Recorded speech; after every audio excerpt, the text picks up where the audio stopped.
বাঁকা নয়নে নিশা নেশা বাঁকা নয়নে নিশা হসন রাজা প্যারির প্রেমে মজিল রে হসন রাজা প্যারির প্রেমে মজিল রে নেশা দিল রে বাঁকা নয়নে নিশা রে।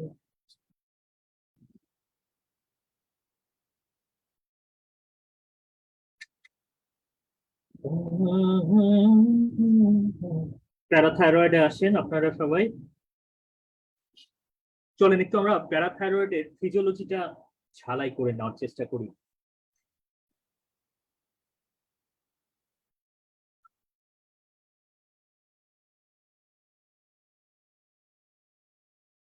প্যারাথাইরয়েড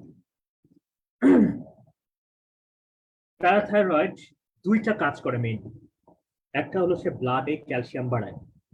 প্যারাথাইরয়েড কি করে? একটা হলো ব্লাডে ক্যালসিয়াম বাড়ায়, দ্বিতীয়ত ব্লাডে ফসফেট কমায়।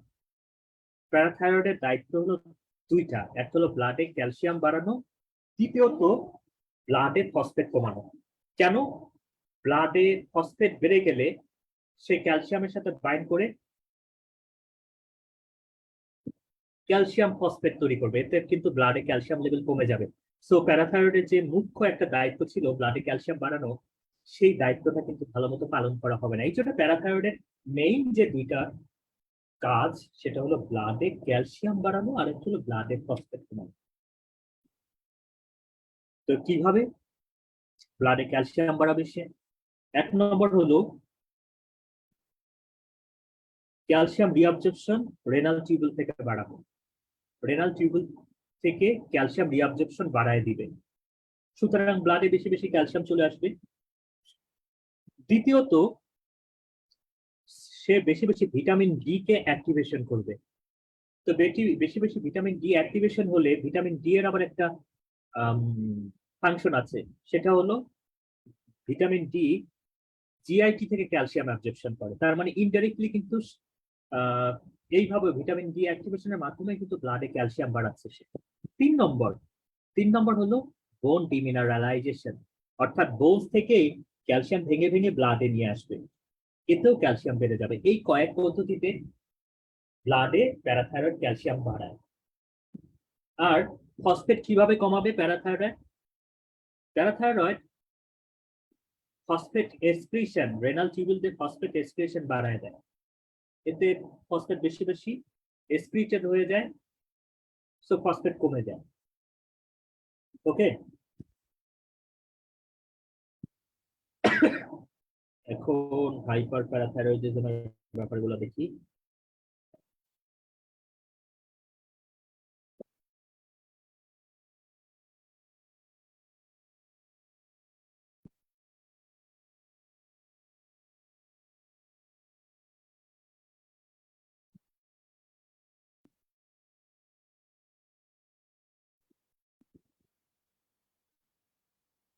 হাইপার প্যারাথাইরয়েডিজম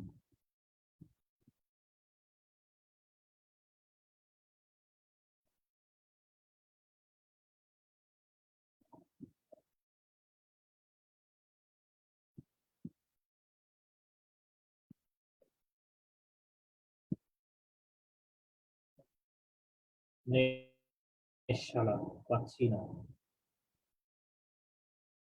টার্সিয়ারি টার্সিয়ারি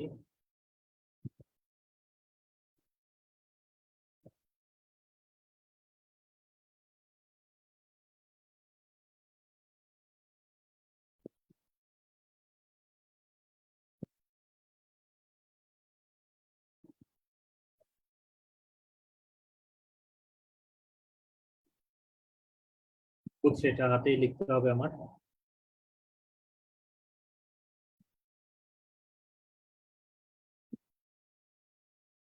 এখন আমরা তো প্যারাথাইরয়েড সম্পর্কে জানলাম, তাই না?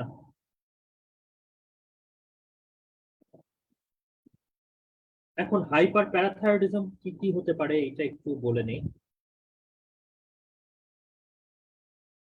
হাইপার প্যারাথাইরয়েডিজম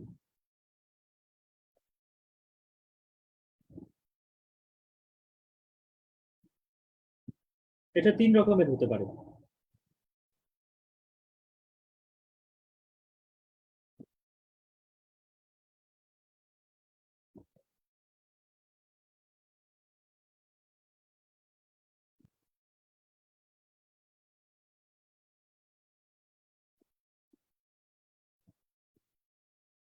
প্রাইমারি,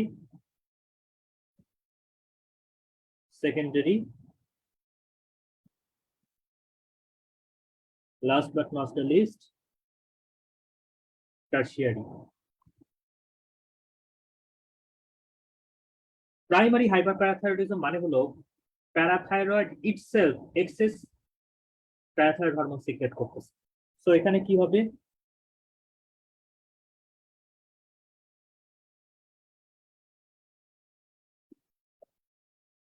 ইটসেলফ কোন ডিজিজের কারণে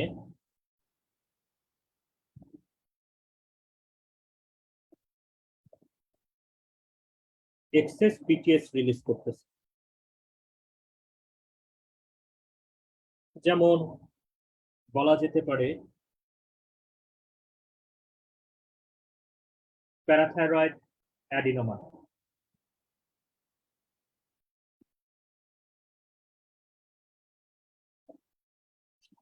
এখান থেকে এক্সেস পিটিএস রিলিজ হচ্ছে, তাহলে কি হবে, এক্সেস পিটিএস, তার মানে পিটিএস এক্ষেত্রে ইনক্রিজ হবে।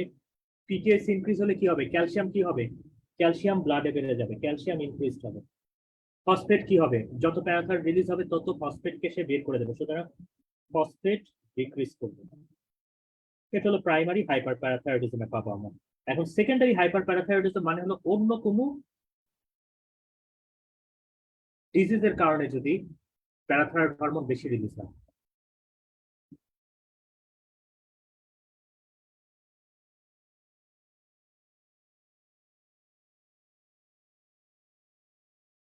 যেটাতে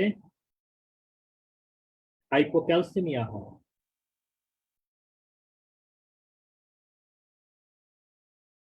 সেটার কারণে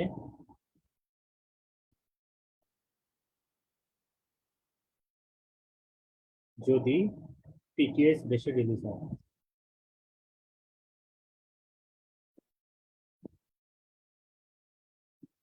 যেমন সিকেডি,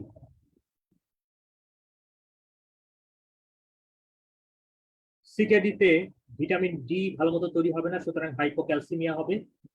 হাইপোক্যালসিমিয়া হলে ব্লাডে ক্যালসিয়াম বাড়ানোর জন্য প্যারাথাইরয়েড বেশি বেশি রিলিজ হবে, তাই তো? তার মানে এই ক্ষেত্রে আমরা কি পাবো, এই ক্ষেত্রে মেইনলি আমরা পাবো ডিক্রিজ ক্যালসিয়াম, ক্যালসিয়াম কমের জন্য ডিক্রিজড ক্যালসিয়াম, ডিক্রিজ ক্যালসিয়ামের জন্য প্যারাথাইরয়েড বেড়ে যাবে। আর প্যারাথাইরয়েড বেড়ে গেলে যদি কিডনি খুব খারাপ না হয়, অন্য কারণে কিন্তু সেকেন্ডারি হাইপোপ্যারাথাইরয়েডিজম হতে পারে, যেমন hypocalcaemia due to any cause. তো কিডনির অবস্থা যদি খুব খারাপ না হয় সেক্ষেত্রে ফসফেট ডিক্রিজ করবে।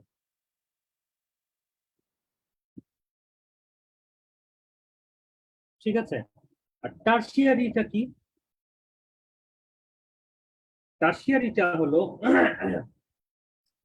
যখন কিডনি নষ্ট হয়ে যাবে একদম, প্রলংড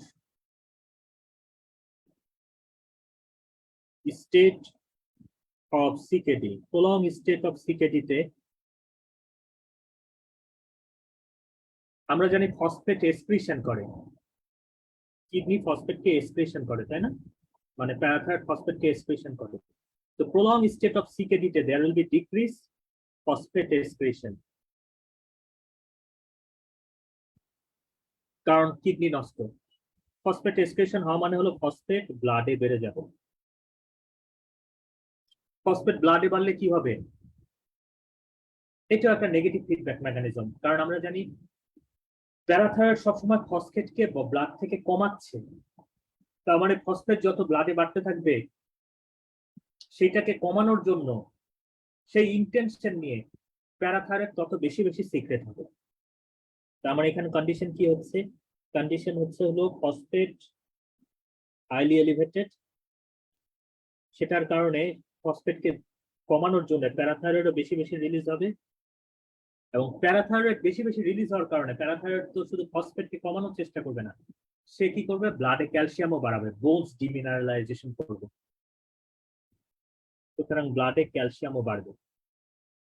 এইটাই হলো টারশিয়ারি হাইপার প্যারাথাইরয়েডিজম। আমি কি বোঝাতে পারছি হাইপার প্যারাথাইরয়েডিজমের ব্যাপারগুলো? Primary, secondary, tertiary.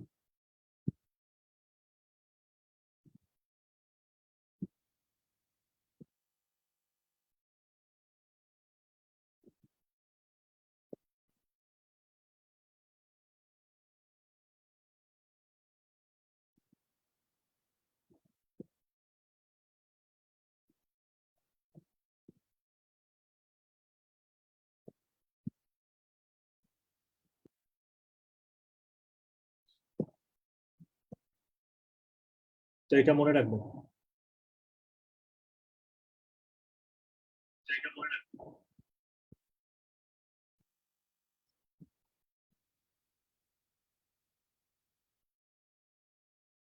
Functional anatomy and physiology 3টা স্টার আমি দাগাই দিচ্ছি, খেয়াল করেন। 4টা প্যারাথাইরয়েড গ্ল্যান্ড আছে। The parathyroid sieve cell respond directly to change in the calcium concentration via G protein coupled cell surface receptor। অর্থাৎ প্যারাথাইরয়েডের গায়ে কেমো রিসেপ্টর থাকে, যার মেইন কাজ হলো ব্লাডে ক্যালসিয়ামের পরিমাপ করা। যদি ক্যালসিয়াম ব্লাডে কমে যায়, সেই কেমো রিসেপ্টর দিয়ে প্যারাথাইরয়েড গ্ল্যান্ড বুঝতে পারে যে ব্লাডে ক্যালসিয়াম কম, তখন সে এক্সেস প্যারাথাইরয়েড হরমোন সিক্রেট করে ব্লাডে ক্যালসিয়াম বাড়ানোর জন্য। আবার যদি সেই কেমো রিসেপ্টর দিয়ে সে বুঝতে পারে যে ব্লাডে ক্যালসিয়াম বেশি, তখন ব্লাডে যেন ক্যালসিয়াম আর বেশি না হয়, এই জন্য সে প্যারাথাইরয়েড সিক্রেশন কমায় দেয়। অর্থাৎ ক্যালসিয়াম সেন্সিং রিসেপ্টর যেটা প্যারাথাইরয়েডে থাকে। when serum ionized calcium falls, PTS rises। PTS হলো একটা পেপটাইড হরমোন যার 84 অ্যামাইনো অ্যাসিড আছে। PTS কি করে দেখেন, রেনাল টিউবুলে promote reabsorption of the calcium and reduce reabsorption of the phosphate. অর্থাৎ ফসফেট রিডিউস রিঅবজর্পশন করা মানে তো ইনক্রিজ এক্সক্রিশন। এছাড়া সে অস্টিওক্লাস্টিক অ্যাক্টিভিটির মাধ্যমে বোন থেকে ব্লাডে ক্যালসিয়াম বের করে নিয়ে আসে। এতে বোনস ঝুনা ইটের মতো হয়ে যায়, বোনস দুর্বল হয়ে যায়। সে আর একটা কাজ করে, 25 ভিটামিন ডি থেকে 125 ভিটামিন ডি এর কনভার্সন করে। এতে গাট থেকে ক্যালসিয়াম অ্যাবজর্পশন আরো বাড়ে। 99% অফ দ্য বডি ক্যালসিয়াম বোনে থাকে, মাত্র 1% ক্যালসিয়াম থাকে আয়োনাইজড হিসেবে আমাদের ব্লাডে।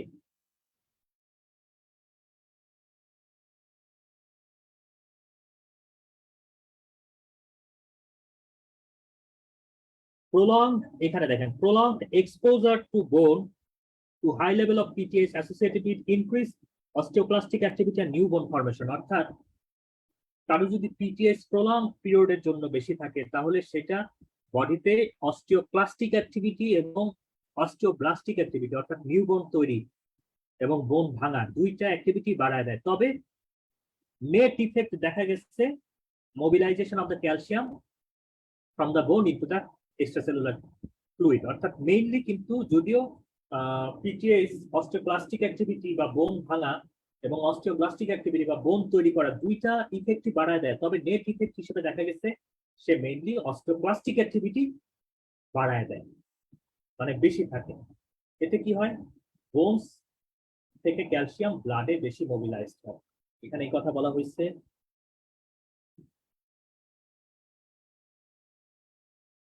In contrast, pulsatile release of PTS causes net bone grain, and therapeutically এটা আমরা ট্রিটমেন্ট অফ অস্টিওপরোসিস এর ক্ষেত্রে ইউজ করতে পারি।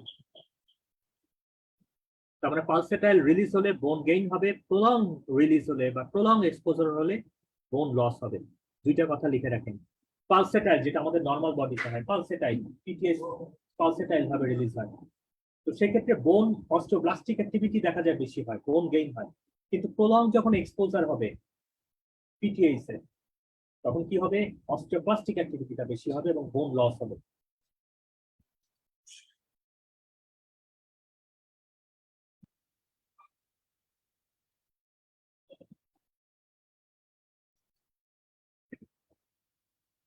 About 50% of the total calcium is bound to organic ion like albumin.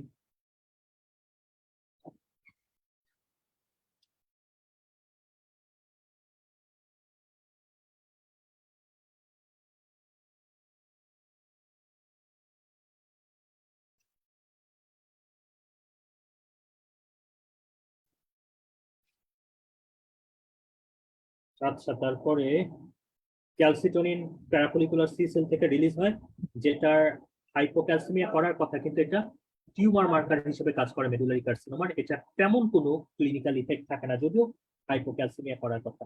এটুকু মনে রাখলেই হবে। Calcification of disease of parathyroid gland, এটাও এই classification of disease of parathyroid gland, classification of disease of thyroid gland, এগুলো সবসময় ওই চ্যাপ্টারের বা ওই টপিক্স এর পুরো ডিজিজ পড়ার পরে একবার রিডিং করবেন, তাহলে কাজে দেবে।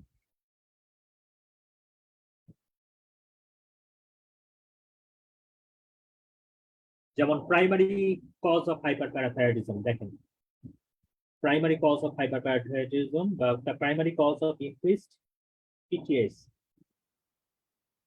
প্রাইমারি হাইপারপ্যারাথাইরয়েডিজম এর মধ্যে কারণগুলো আছে এই তিনটা: parathyroid adenoma, parathyroid carcinoma, parathyroid hyperplasia, আর আছে হলো টারশিয়ারি হাইপারপ্যারাথাইরয়েডিজম। সেক্ষেত্রে পিটিএস কিন্তু অনেক অনেক বেশি থাকে। ফলোইং প্রলং সেকেন্ডারি হাইপারপ্যারাথাইরয়েডিজম, ওই যে বললাম যে প্রলং যদি হয়, তাহলে সিকেডি থেকে সেকেন্ডারি হাইপারপ্যারাথাইরয়েডিজম ডেভেলপ করছে। এটা যদি প্রলং হয়, তখন এক সময় আর ফসফেট এক্সক্রিশন হতে পারে না কিডনি নষ্ট হওয়ার কারণে, তখন কিন্তু এই ফসফেট বেড়ে গিয়ে প্যারাথাইরয়েড বাড়ায় দেয়, সেখান থেকে ক্যালসিয়ামও বেড়ে যায়, এরকম হতে পারে। আর সেকেন্ডারি কজ গুলোর মধ্যে আছে সেকেন্ডারি হাইপারপ্যারাথাইরয়েডিজমের কজ লাইক সিকেডি, ম্যাল অবজেকশন এবং ভিটামিন ডি ডেফিসিয়েন্সি।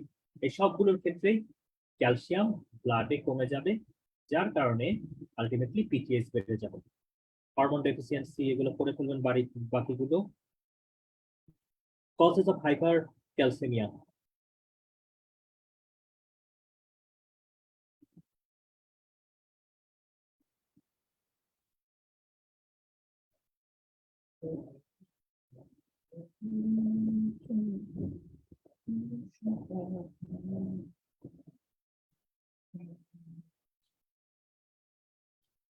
হাইপার ক্যালসেমিয়ার কজ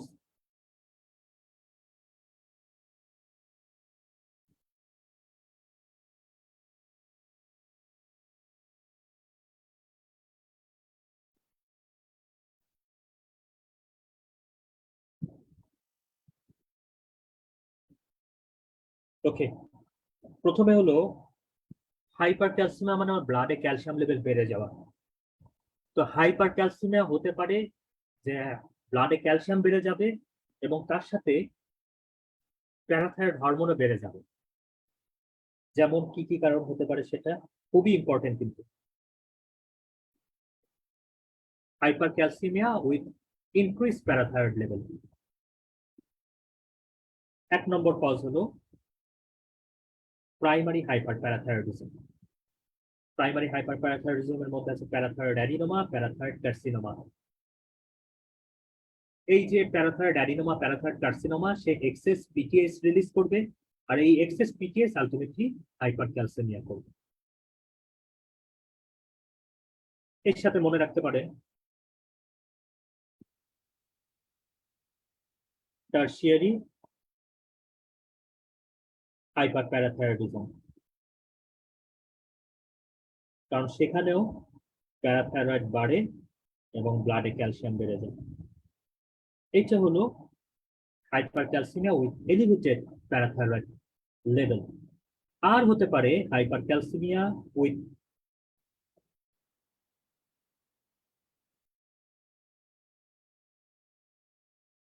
আর একটা হতে পারে hyper calcaemia with normal PTS level বা লো পিটিএস লেভেল। যেমন কিভাবে? মেটাস্টেসিস,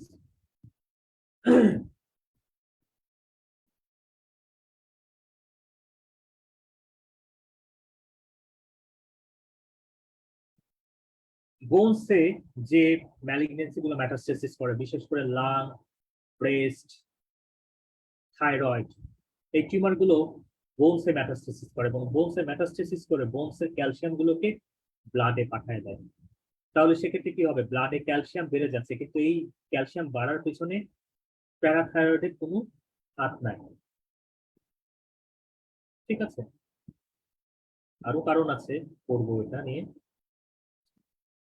বরং ব্লাডে ক্যালসিয়াম বেড়ে গেলে সেক্ষেত্রে পিটিএইচ আরো কম হবে, কারণ ব্লাডে ক্যালসিয়াম বেড়ে যাবে। স্টেরয়েড, স্টেরয়েড কি করে? স্টেরয়েড অস্টিওব্লাস্টিক অ্যাক্টিভিটি কমায় দেয়। অস্টিওব্লাস্টিক অ্যাক্টিভিটি কমায় দেওয়ার কারণে, মানে বডিতে অস্টিওব্লাস্টিক অ্যাক্টিভিটি অস্টিওপ্লাস্টিক অ্যাক্টিভিটি প্রায় সমান সমান চলে, এই জন্য বোন লসও হয় না খুব একটা, আবার নতুন করে বোনস খুব একটা বেশি তৈরি হয়ে ডিফর্মিটি হবে সেটাও হয় না। এখন বোন, নিউ বোন ফরমেশনের রেটটা যদি কমে যায়, তাহলে কম্পারেটিভলি তখন কিন্তু বোনসে বোন লসের প্রপার্টি বেশি থাকে। এতে আস্তে আস্তে বোনস ক্ষয় হতে থাকে। বোনস ক্ষয় হওয়ার কারণে বোনস থেকে ক্যালসিয়াম পুরো ব্লাডে চলে আসে এবং হাইপার ক্যালসিমিয়া হয়। আর একটা হলো থাইরয়েড ডায়াবেটিক্স। থাইরয়েড ডায়াবেটিক্স আমরা জানি, বিশেষ করে থাইরয়েড ডায়াবেটিক্স নিয়ে পড়ার সময় জানতে পারবো যে এটা হাইপার ক্যালসিমিয়া করে। খুবই ইম্পর্টেন্ট, করে ফেলবেন। যদি তুমি বাসো ভালো,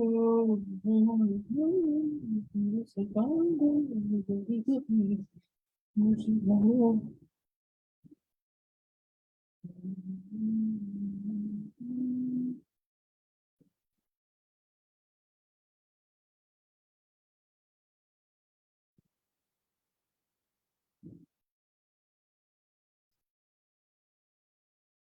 কজেস অফ হাইপারক্যালসিমিয়া এটা একটু দেখে নেবেন, তিনটা স্টার।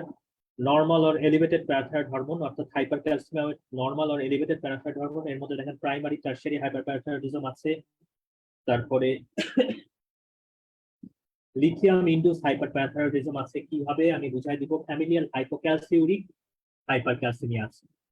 এই তিনটা আছে হলো নর্মাল অর এলিভেটেড প্যারাথাইরয়েড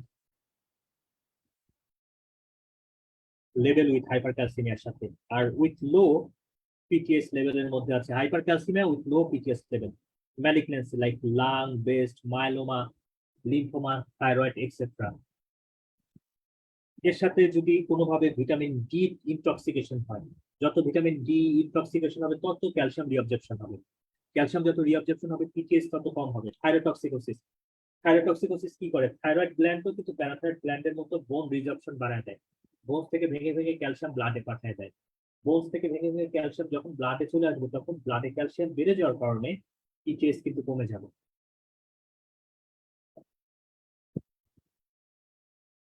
ওকে, তারপরে প্যাগেজ ডিজিজ উইথ ইমোবিলাইজেশন। শোনেন, একটা কথা আছে, যত আপনি মোবাইল থাকবেন, যত হাঁটাচলা করবেন, তত আপনার ক্যালসিয়াম ব্লাডের মধ্যে বেশি প্রবেশ করবে, সরি, তত আপনার বোনসের মধ্যে ক্যালসিয়াম বেশি প্রবেশ করবে। এই জন্য এক্সারসাইজ করা বোনসের জন্য ভালো। এক্সারসাইজ করলে বোনসে ক্যালসিয়াম বেশি ইনফ্লাক্স হয়। তো প্যাগেজ ডিজিজে এমন একটা কন্ডিশন যেখানে অস্টিওপ্লাস্টিক অ্যাক্টিভিটি সমানভাবে চলে, দুটোই বেড়ে যায়, সমানভাবে চলে। অর্থাৎ অস্টিওপ্লাস্টিক অ্যাক্টিভিটি বেড়ে যাওয়ার কারণে ব্লাডে ক্যালসিয়াম বেশি আসতে পারে, আবার অস্টিওপ্লাস্টিক অ্যাক্টিভিটি বেড়ে গেলে ব্লাড থেকে ক্যালসিয়াম টান দিয়ে সে আবার বোনসে ঢুকায় দিবে। কিন্তু এই প্যাগেজ ডিজিজের পেশেন্ট যদি ইমোবাইল থাকে, তাহলে দেখা যাবে যে তার যে পরিমাণ অস্টিওপ্লাস্টিক অ্যাক্টিভিটি হচ্ছে, বোন যে পরিমাণ ভাঙতেছে, ইমোবিলাইজেশনের জন্য সে পরিমাণ ক্যালসিয়াম বোনসের মধ্যে ঢুকতেছে না, এতে ব্লাডে ক্যালসিয়াম কিন্তু বেড়ে যাবে। সুতরাং প্যাগেজ ডিজিজ উইথ ইমোবিলাইজেশন, এটা মনে রাখতে হবে। আর একটা আছে milk alkali syndrome, thiazide diabetics, and glucocorticoid deficiency.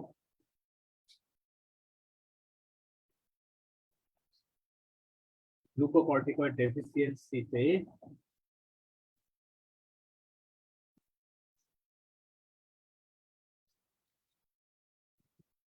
কি হয়?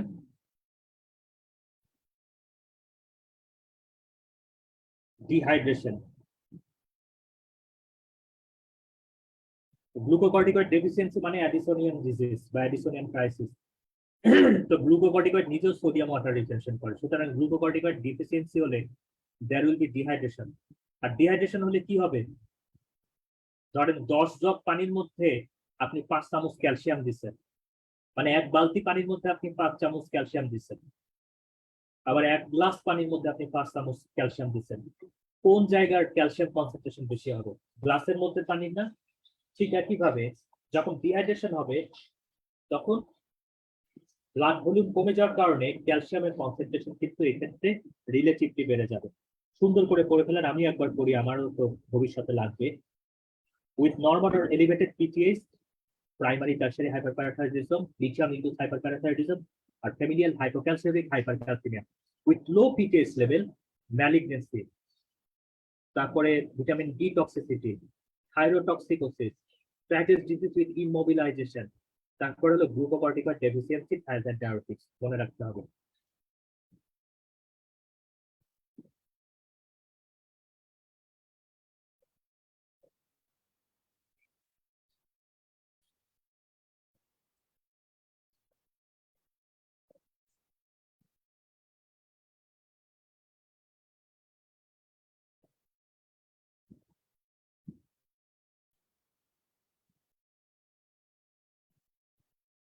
Primary hyperparathyroidism and malignant hypercalcemia are the most common cause. এরপর আসে ফ্যামিলিয়াল হাইপোক্যালসিউরিক ইউরিয়া, আর একটা আছে লিথিয়াম ইনডিউসড হাইপারক্যালসিমিয়া। এটা কেন হচ্ছে? লিথিয়াম প্যারাথাইরয়েডের ক্যালসিয়াম সেন্সিং রিসেপ্টরকে নষ্ট করে দেয়। সুন্দর করে লিখে রাখেন।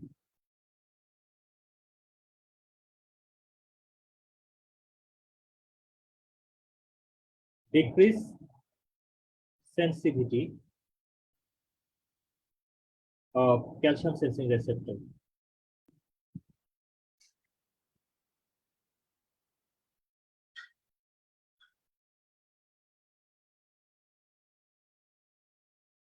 So what will happen? ব্লাডে অনেক ক্যালসিয়াম থাকলেও ব্লাডে অনেক ক্যালসিয়াম থাকলেও প্যারাথাইরয়েড বুঝতে পারবে না যে ব্লাডে অনেক ক্যালসিয়াম আছে। Unnoticed to parathyroid, কারণ সে এখন ব্লাইন্ড হয়ে গেছে, তার কোনো সেন্সের মানে ক্যালসিয়াম সেন্সিং রিসেপ্টর কাজ করতেছে না, সো সে বুঝতে পারতেছে না ব্লাডে ক্যালসিয়াম কত। সে মনে করতেছে ব্লাডে মনে হয় ক্যালসিয়াম নাই, সো সে কি করবে? আরো বেশি বেশি পিটিএস রিলিজ করবে, সেইটা আলটিমেটলি আরো বেশি ক্যালসিয়াম বাড়াবে। সুতরাং hyper calcaemia with elevated PTS এর একটা ইম্পর্টেন্ট কারণ হলো লিথিয়াম ইনডিউসড হাইপারথাইরয়েডিজম। লিথিয়াম কি কি করে একটু বলে দেই। হ্যাঁ, লিথিয়াম ইনডিউসড ডিজিজ লিখে রাখেন, কাজে দিবে কোনো সময়।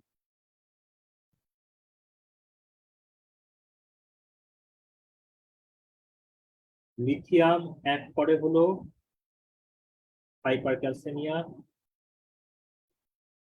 লিথিয়াম এক করে হলো নেফ্রোজেনিক ডায়াবেটিস ইনসিপিটাস, লিথিয়াম আর একটা করে হলো হাইপোথাইরয়েডিজম।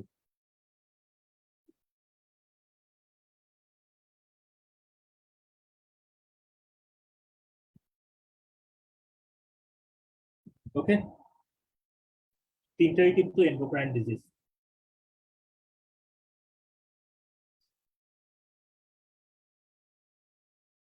এখন সাইন সিমটম অফ হাইপারক্যালসেমিয়া নিয়ে যদি কথা বলি, শোনেন, ক্যালসিয়াম একটা মারাত্মক অসমোটিক পার্টিকেল। ক্যালসিয়াম একটা মারাত্মক osmotic particle. Like glucose. So যত হাইপার ক্যালসিমিয়া হবে, ব্লাডে যত ক্যালসিয়াম বেড়ে যাবে, সেই এক্সেস ক্যালসিয়াম তত ইউরিন দিয়ে ফ্লাশ আউট হবে। কিন্তু সে যখন ইউরিন দিয়ে বাইরে বের হয়ে যাওয়ার চেষ্টা করবে, তখন ওর সাথে হিউজ পরিমাণের ওয়াটার নিয়ে এসে বাইরে বের হবে। So it will cause a massive osmotic diuresis.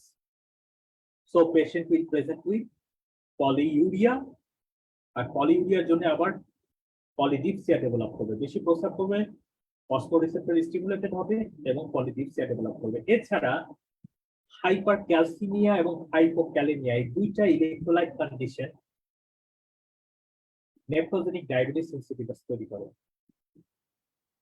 So nephrogenic diabetes insipidus হলে এডিএস ডিস্টাল টিউবুলে কাজ করতে পারবে না, so there will be less water absorption, so blood will be concentrated again, and there will be increased urination. So either in these two way, it will ultimately cause polyuria and polydipsia, and it will ultimately present with dehydration. এছাড়া hypocalcaemia বডিতে neuro muscular excitability করে।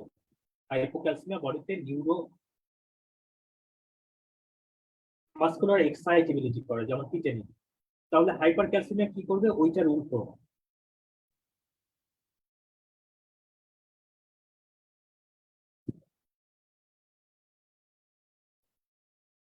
Depression, neuro depression.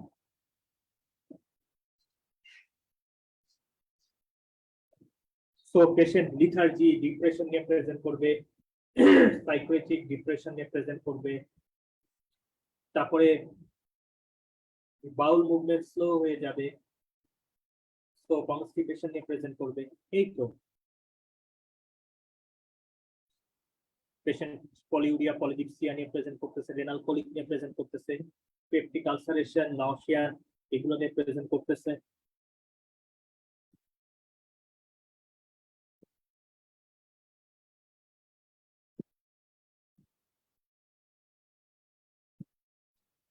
তারপরে এই যে constipation, depression, drowsiness, impaired cognition, দেখেন সব কিন্তু neuro ডিপ্রেশনের সাইন সিম্পটম, নিউরো এক্সাইটেবিলিটির উল্টো।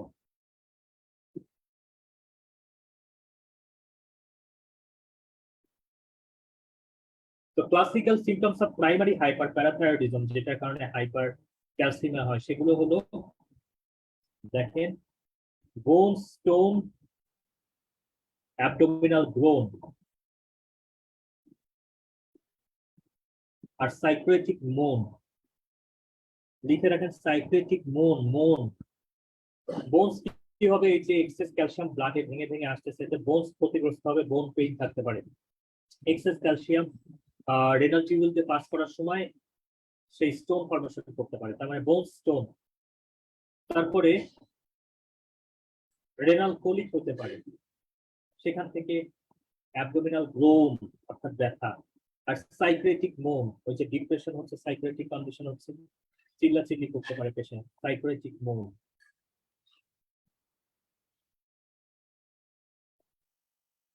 ট্রান্সপ্যাটিক ডিপ্রেশন এগুলো নিয়ে প্রেজেন্ট করে।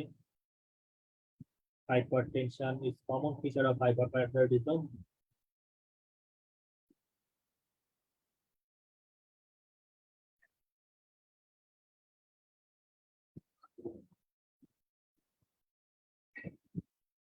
ইনভেস্টিগেশন, মোস্ট ডিসক্রিমিনেটরি ইনভেস্টিগেশন হলো PTS.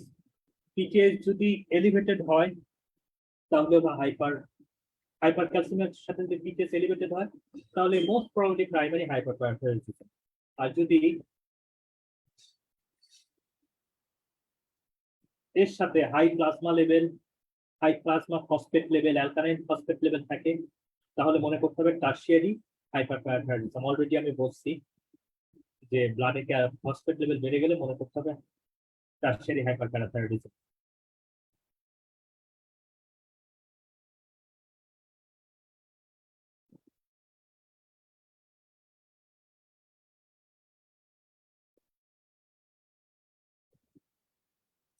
If PTS is low, no other cause is apparent. PTS low কিন্তু হাইপারক্যালসিমিয়া আছে, সেক্ষেত্রে মনে করতে হবে বনি metastasis or PTS related peptide who is often responsible for hypercalcemia associated malignancy. অর্থাৎ যেমন স্মল সেল কার্সিনোমার কথাই বলি,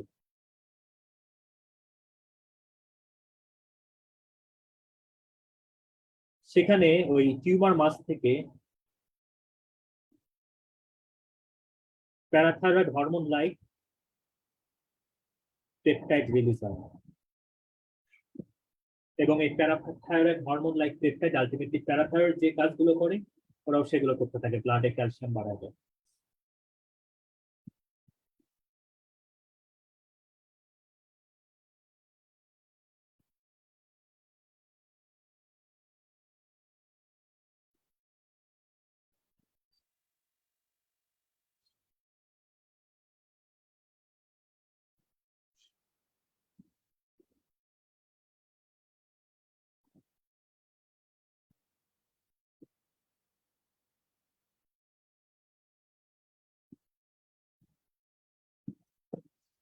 এবার আসেন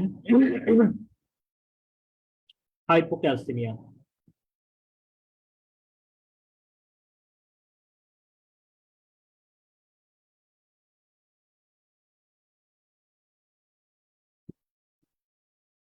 Hypocalcemia is less common than hypercalcemia. The most common cause of hypocalcemia হলো low serum albumin with normal ionized calcium concentration. Conversely, ionized calcium may be low in case of normal total serum calcium in patient with alkalosis as a result of hyperventilation. এখন এগুলা বললে তো অনেক কিছু বলতে হয়, সেক্ষেত্রে আমাকে আবার চলে যেতে হবে ইলেকট্রোলাইটে। আমি একটু বলে দেই, শোনেন, ক্যালসিয়াম 99% থাকে বোনে আর 1% থাকে ব্লাডে। এই 1%-এর মধ্যে 0.5% আবার অ্যালবুমিনের সাথে বাইন্ডেড অবস্থায় থাকে। তার সাথে অ্যালবুমিনের সাথে, তার মানে কারো যদি অ্যালবুমিন লস হয় সেক্ষেত্রে টোটাল ক্যালসিয়াম কমে যেতে পারে, যদিও আয়োনাইজড ক্যালসিয়াম সেক্ষেত্রে নাও কমতে পারে। কারণ এইখানে ব্যাপারটা হলো অ্যালবুমিনের সাথে যে ক্যালসিয়াম গুলো লাগানো থাকে এদের সাথে ফ্রি ক্যালসিয়াম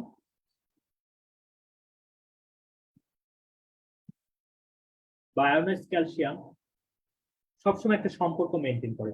আয়োনাইজড ক্যালসিয়াম যদি কমে যায় তাহলে এই অ্যালবুমিনের সাথে যে ক্যালসিয়াম বাইন্ডেড অবস্থায় আছে এরা অ্যালবুমিনকে ছেড়ে দিয়ে ব্লাডে চলে আসে।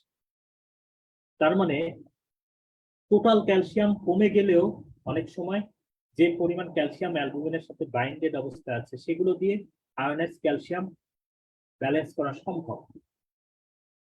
তবে টোটাল ক্যালসিয়াম কমে যায় মেনলি হাইপো অ্যালবুমিনের জন্য, ডিক্রিজ অ্যালবুমিনের জন্য। আর আয়োনাইজড ক্যালসিয়াম কমে যেতে পারে বেশ কয়েকটা কারণে, তার মধ্যে একটা হলো রেসপিরেটরি অ্যালকালোসিস। অ্যালকালোসিসে কেন কমে যাচ্ছে এই ব্যাপারে সবচেয়ে ভালো আমরা করবো ইলেকট্রোলাইটে, তাও একটু বলে দিচ্ছি। যখন হাইপার ভেন্টিলেশন হয় তখন বডি থেকে হিউজ পরিমাণ কার্বন ডাই অক্সাইড বাইরে বের হয়ে যায়, এবং কার্বন ডাই অক্সাইড হলো ব্লাডে ওয়াটারের সাথে বাইট করে কার্বনিক অ্যাসিড তৈরি করে। ঠিক আছে, তার মানে কার্বন ডাই অক্সাইড ব্লাডে ওয়াটারের সাথে বাইট করে কার্বনিক অ্যাসিড তৈরি করে, যেটা একটা অ্যাসিড। তো হাইপার ভেন্টিলেশন হলে সেখানে কার্বন ডাই অক্সাইড বডি থেকে বের হয়ে যাচ্ছে, তার মানে আমরা কিন্তু ইনডিরেক্টলি অ্যাসিড লস করছি বডি থেকে। বডি থেকে অ্যাসিড লস করলে কি হবে, এই কন্ডিশনকে আমরা বলি অ্যালকালোসিস। এবং যেহেতু এটা রেসপিরেটরি কন্ডিশনে বের হচ্ছে এটাকে আমরা বলতেছি রেসপিরেটরি অ্যালকালোসিস। এখন অ্যালকালোসিস হওয়া মানে ব্লাডে হাইড্রোজেন আয়ন কমে যাওয়া বা অ্যাসিড কমে যাওয়া। তো ব্লাডে অ্যাসিড কমে গেলে কি হয়, অ্যালবুমিনের সাথে আবার, অ্যালবুমিন যেহেতু নেগেটিভলি চার্জ, অ্যালবুমিনের সাথে আবার হাইড্রোজেন আয়ন বা প্রোটনও লাগানো থাকে, বাইন্ডেড অবস্থায় থাকে।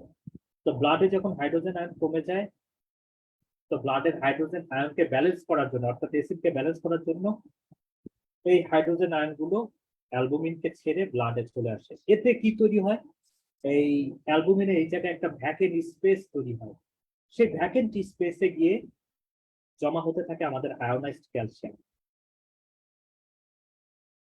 এতে কি হয়, আয়োনাইজড ক্যালসিয়ামের পরিমাণ কমে যায়। কেন গিয়ে ওখানে জমা হতে থাকে? কারণ ক্যালসিয়াম নিজেও ইলেকট্রোপজিটিভ, সে ইলেকট্রোনেগেটিভ অ্যালবুমিনের সাথে বাইন্ড করতে চাবে। সো এই যে এই অ্যালকালোসিস এর ক্ষেত্রে অনেক সময় আয়োনাইজড ক্যালসিয়াম কমে যেতে পারে, যেটা হাইপারভেন্টিলেশনের জন্য হয়ে থাকে। আর হাইপোক্যালসিমিয়ার সাথে হাইপোম্যাগনেসিয়াম থাকতে পারে, সেটা মিন করে হয় ম্যালঅবজর্পশন না হয় ডায়াবেটিক্স। বিশেষ করে ডায়াবেটিক্স দিলে ফুরোসেমাইড, যেটা লুপ ডায়াবেটিক্স, এটা ক্যালসিয়াম ম্যাগনেসিয়াম দুইটারই লস করে। আমরা পরবর্তীতে যখন পড়বো ডায়াবেটিক্স সম্পর্কে, তখন এটা সম্পর্কে আমাদের একটা ভালো ধারণা হবে বলে আমার বিশ্বাস। এছাড়া আর একটা ব্যাপার মনে রাখবেন, ম্যাগনেসিয়াম। ম্যাগনেসিয়াম কি করে? ম্যাগনেসিয়াম প্যারাথাইরয়েড হরমোন সিক্রেশন করতে উদ্বুদ্ধ করে। অর্থাৎ ম্যাগনেসিয়াম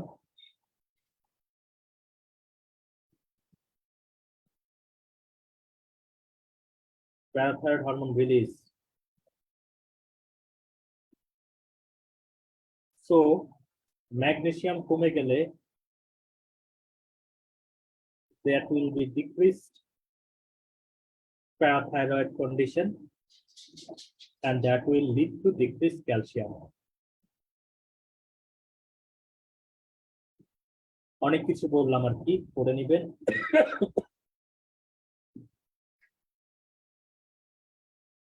এখান থেকে আর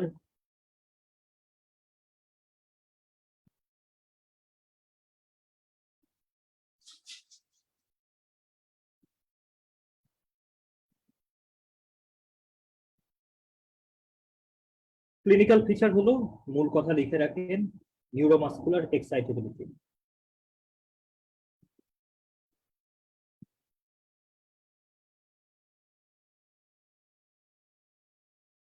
আর হাইপার ক্যালসিমিয়া হলো নিউরোমাসকুলার ডিপ্রেশন।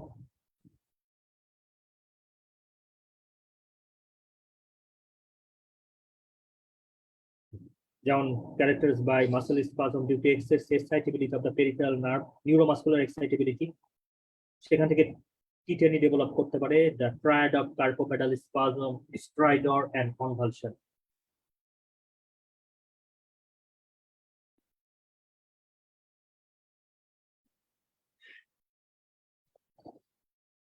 লেটেন্ট টিটেনি আমরা দেখি কি দিয়ে?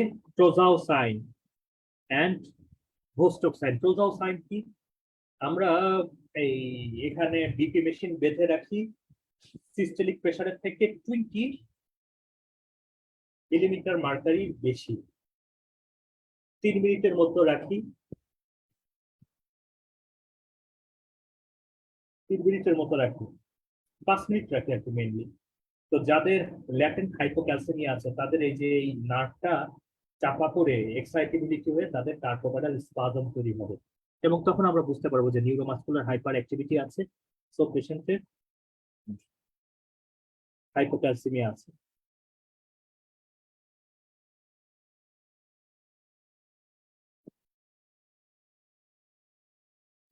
আর একটা আছে ভোস্টোক্সাইন। এক্ষেত্রে যে ফেসিয়াল নার্ভের এখানে, প্যারোটিড গ্ল্যান্ডের ওখানে যদি আমরা ট্যাপ করি, তাহলে টুইচিং অফ দ্য মাসেল হয়।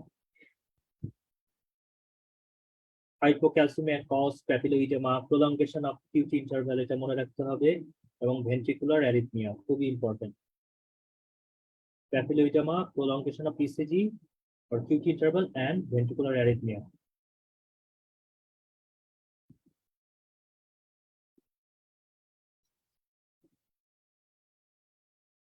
Prolonged hypocalcemia and hyperphosphatemia may cause calcification of the basal ganglia, psychosis and cataract.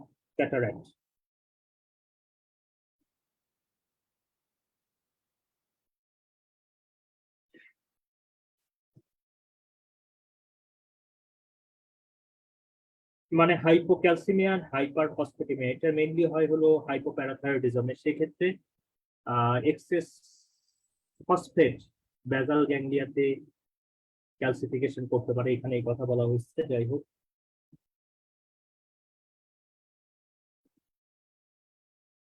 এখানে কিছু কন্ডিশন আছে, ডিফারেন্সিয়াল ডায়াগনোসিস অফ হাইপোক্যালসিমিয়া, এগুলো একটু দেখতে হবে। 4টা স্টেপ। প্রথমে করবেন হলো হাইপোক্যালসিমিয়ার কজ গুলো কি কি, তারপরে ইন্টারপ্রিটেশন। কমেন্টস করার দরকার নাই। হাইপোঅ্যালবুমিনিমিয়াতে কি হবে? অ্যালবুমিন কমে যাবে, যেহেতু অ্যালবুমিনের সাথে ক্যালসিয়াম বাইন্ডেড থাকে, সুতরাং টোটাল ক্যালসিয়ামও কমে যাবে। এই যে দেখেন, টোটাল ক্যালসিয়াম কম। কিন্তু আয়োনাইজ ক্যালসিয়ামের সাধারণত নড়চড় হবে না, কারণ টোটাল ক্যালসিয়াম কম থাকলেও অ্যালবুমিনের সাথে যে ক্যালসিয়াম গুলো বাইন্ডেড আছে এখনো, সেগুলোই রিলিজ হয়ে হয়ে আয়োনাইজ ক্যালসিয়ামের লেভেলটা ব্যালেন্স করে দেবে। তো দেখেন, যদি টোটাল সিরাম ক্যালসিয়াম কমবে কোন ক্ষেত্রে? হাইপোঅ্যালবুমিনিমিয়ার ক্ষেত্রে। বাকি সবকিছু এখানে নর্মাল থাকবে, কারণ ক্যালসিয়াম নর্মাল থাকা মানেই হলো, আয়োনাইজ ক্যালসিয়াম নর্মাল থাকা মানেই হলো ফসফেট নর্মাল থাকা। সরি, আয়োনাইজ ক্যালসিয়াম নর্মাল থাকা মানেই হলো প্যারাথাইরয়েড লেভেল নর্মাল থাকা, আর প্যারাথাইরয়েড নর্মাল থাকা মানে সিরাম ফসফেট। অ্যালকালোসিস, অ্যালকালোসিসের কথা এতক্ষণ বললাম। এতে টোটাল আয়োনাইজ ক্যালসিয়াম ঠিক থাকবে, না টোটাল ক্যালসিয়াম ঠিক থাকবে, কিন্তু আয়োনাইজ ক্যালসিয়াম কমে যাবে। আয়োনাইজ ক্যালসিয়াম কমলে সিরাম পিকেএস বেড়ে যাবে, ফসফেট নর্মাল থাকতে পারে, সাধারণত নর্মালি থাকে। ভিটামিন ডি ডেফিসিয়েন্সি হলে ক্যালসিয়াম কমে যাবে। ক্যালসিয়াম কমে গেলে প্যারাথাইরয়েড বাড়বে, প্যারাথাইরয়েড বাড়লে ফসফেট কমে যাবে। খুবই সহজ কথা। Chronic kidney disease, kidney disease তার মানে ভিটামিন ডি ডেফিসিয়েন্সি হবে, ক্যালসিয়াম কমে যাবে, আয়োনাইজ ক্যালসিয়াম কমে যাবে, তার মানে পিটিএস বেড়ে যাবে। আর যেহেতু কিডনি ডিজিজ হয়েছে, সুতরাং ফসফেট এক্সক্রিশন হতে পারবে না, সুতরাং serum phosphate will be increased. Hypoparathyroidism, parathyroid কাজ করতেছে না, প্যারাথাইরয়েডের কাজ হলো calcium absorption, phosphate excretion. Parathyroid যখন কাজ করবে না, then there will be decreased calcium absorption, so total serum calcium will be decreased, ionized serum calcium will be decreased, and hypocalcemia হওয়ার জন্য পিটিএস, পিটিএস হাইপোপ্যারাথাইরয়েডিজম মানে তো পিটিএস কম। তারপরে হলো total serum calcium decrease, ionise calcium decrease, এবং parathyroid যেহেতু নাই, সুতরাং ফসফেটকে বের করার কেউ নাই, সুতরাং হাইপার ফসফেটেমিয়া হবে।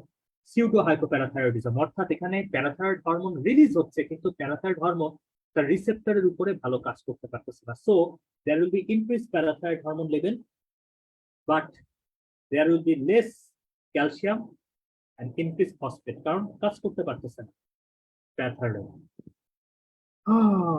হাইপোম্যাগনেসিমিয়া দেখতে পারেন সাথে।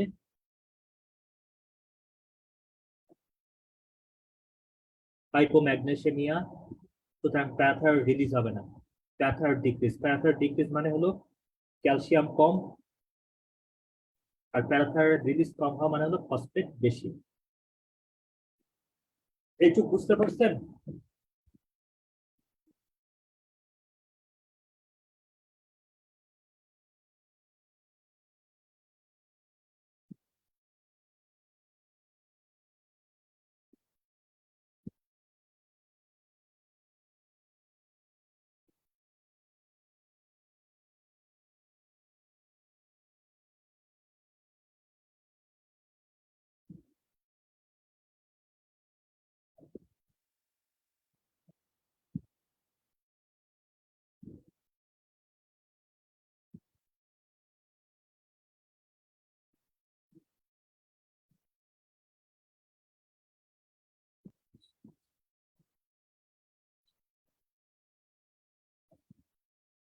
যদি তুমি বাসো ভালো,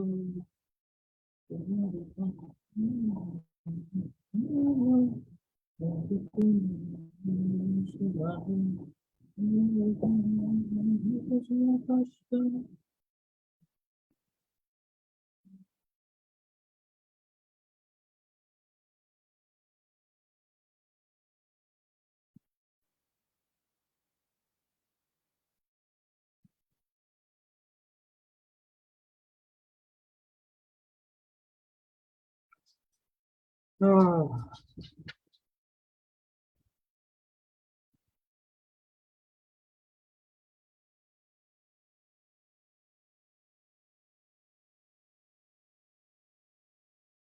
ওকে, ম্যানেজমেন্ট অফ সিভিয়ার হাইপোক্যালসিমিয়া, তিনটা স্টার, এটা না করে যাবেন না। আমি বলতেছি মেইনলি কি ইমিডিয়েট ম্যানেজমেন্ট বলতে একটা পেশেন্ট ক্যালসিয়াম লেভেল এত নিয়ে আসছে, তার ইমিডিয়েট ম্যানেজমেন্ট কি, তখন প্রথমে ইনিশিয়াল ম্যানেজমেন্টে আপনাকে মনে রাখতে হবে calcium gluconate is the drug of your choice here, and we will follow rules of 10 10 ml 10% calcium gluconate over 10 minutes, 10 ml 10% calcium gluconate over 10 minutes, rules of 10।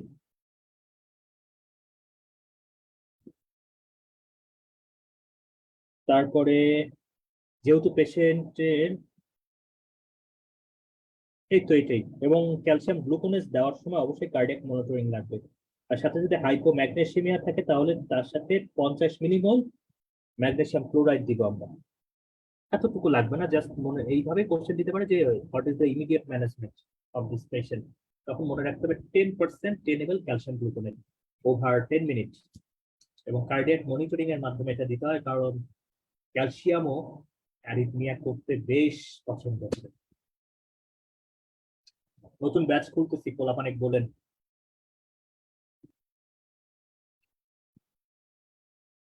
Primary হাইপারপ্যারাথাইরয়েডিজম,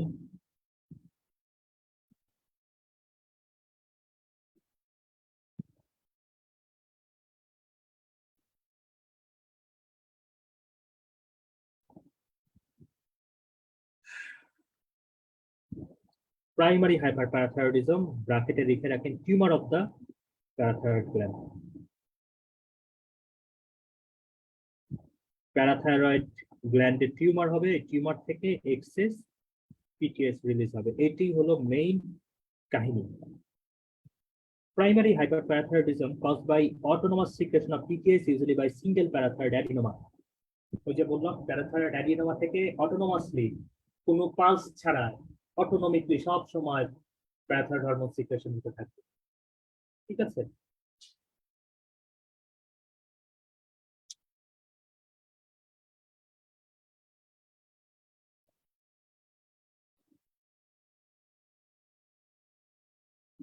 হাইপারপ্যারাথাইরয়েডিজমের cause তিনটা star, primary secondary tertiary. দেখেন প্রাইমারিতে PTS not suppressed মানেই হলো increased হয়, PTS increased হয়, তারপরে calcium increased হয়। আর সেকেন্ডারিতে কি হয়, ক্রনিক রেনাল ফেইলিওর, ম্যাল অবজর্পশন, অস্টিওম্যালেশিয়া, এগুলোর কারণে ক্যালসিয়াম কমে যায়, তার কারণে কিন্তু পিটিএস রেজড হয়। আর টারশিয়ারির ক্ষেত্রে ফসফেট ইনক্রিজড হয় সিকেডির কারণে, এবং তার কারণে পিটিএস রেজড হয়, এবং তার কারণে আলটিমেটলি ক্যালসিয়াম রেজড হয়। সহজ কথা।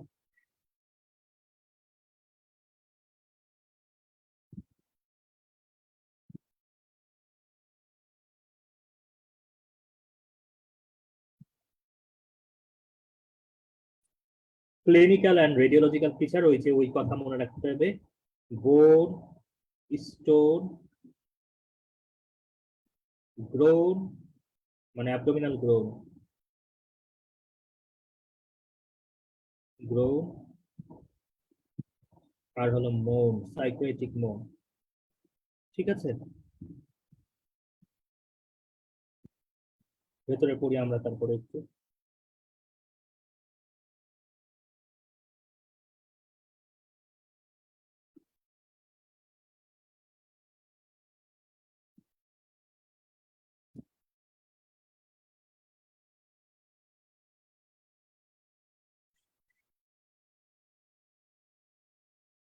বোন পেইন, টেন্ডারনেস, কন্ড্রোক্যালসিনোসিস, অর্থাৎ বেশি বেশি ক্যালসিয়াম ব্লাডে বেড়ে গিয়ে এরা কার্টিলেজের উপরে জমা হয় ক্রিস্টাল হিসেবে, এটাকে আমরা বলি কন্ড্রোক্যালসিনোসিস।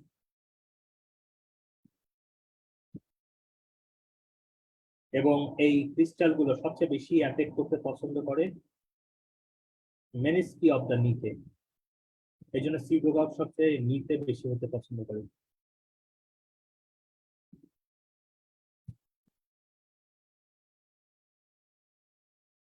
ডায়াগনোসিস কিভাবে করি? Confirm by finding raised PTS level in presence of hypercalcaemia. বাস, পিটিএস অফ মানে হাইপারক্যালসিমিয়া থাকবে, সাথে রেজড পিটিএস থাকবে।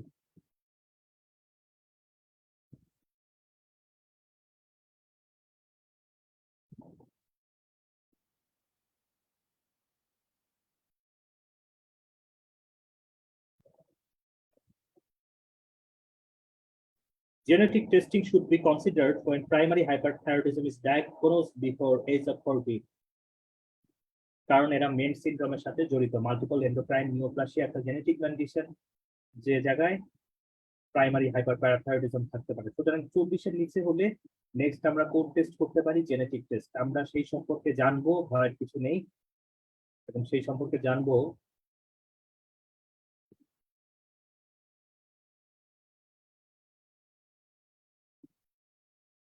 এই চ্যাপ্টারের মেন পোর্শনে, মাল্টিপল এন্ডোক্রাইন নিওপ্লাসিয়া পোর্শনে। ম্যানেজমেন্ট অফ চয়েস হলো প্যারাথাইরয়েডেক্টমি।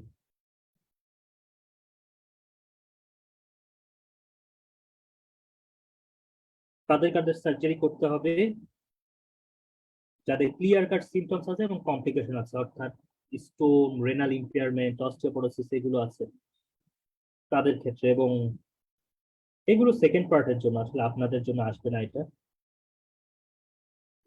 সিমটোমেটিক পেশেন্ট এবং কমপ্লিকেশন যাদের আছে, যেমন রেনাল স্টোন, তাদের ক্ষেত্রে আমরা সার্জারি করব। তবে অ্যাসিম্পটোমেটিক পেশেন্ট যদি সিগনিফিকেন্ট হাইপারক্যালসিমিয়া থাকে, লাইক 2.85 এর চেয়ে বেশি, যেটা 2.5 থাকার কথা, সেক্ষেত্রে আমরা করবো সার্জারি।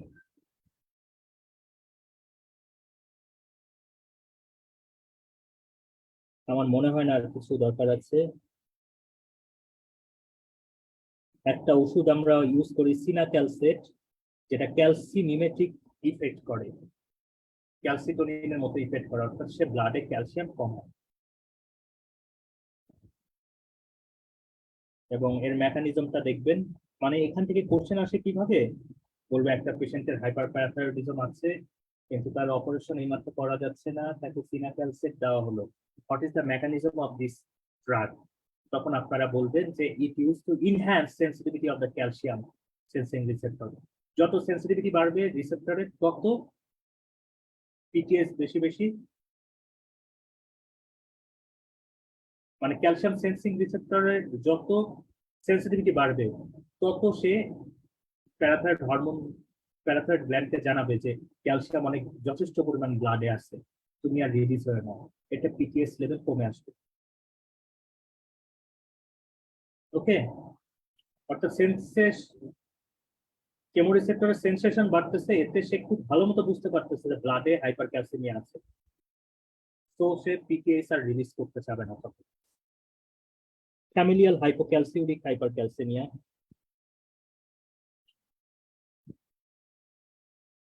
তিনটা স্টার আমি বলে দিচ্ছি।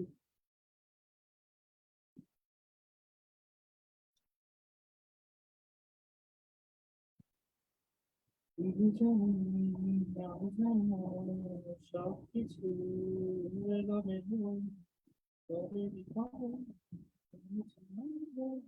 যদি তুমি বাসো বাজো।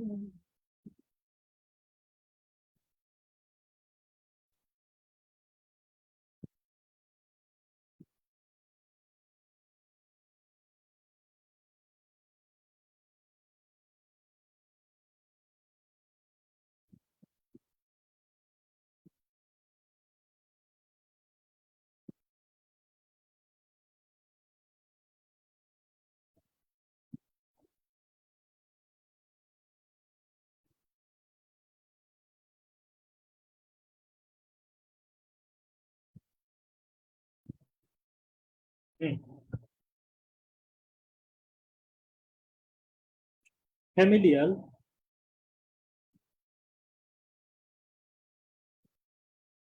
হাইপোক্যালসিউরিক হাইপোক্যালসেমিয়া, এই সেন্টেন্সটার মধ্যেই বা এই ডিজিজের নামের মধ্যেই কিন্তু অনেকগুলো ক্লু আছে। ফ্যামিলিয়াল অর্থাৎ এটা জেনেটিক কন্ডিশন, হাইপোক্যালসিউরিক অর্থাৎ ইউরিন দিয়ে ক্যালসিয়াম কম যাচ্ছে, তৃতীয়ত হাইপার ক্যালসিয়ামিয়া অর্থাৎ ব্লাডে ক্যালসিয়াম বেশি।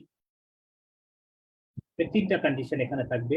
তো ফ্যামিলিয়াল কন্ডিশন মানে জেনেটিক একটা কন্ডিশন আছে, সেটা অবশ্যই অটোসোমাল ডমিনেন্ট টাইপের ডিজিজ হবে। যেহেতু আমরা জানি মেটাবলিক ডিজিজ ছাড়া অন্য ডিজিজ গুলো অটোসোমাল ডমিনেন্ট হয়, মেটাবলিক গুলো অটোসোমাল রিসেসিভ।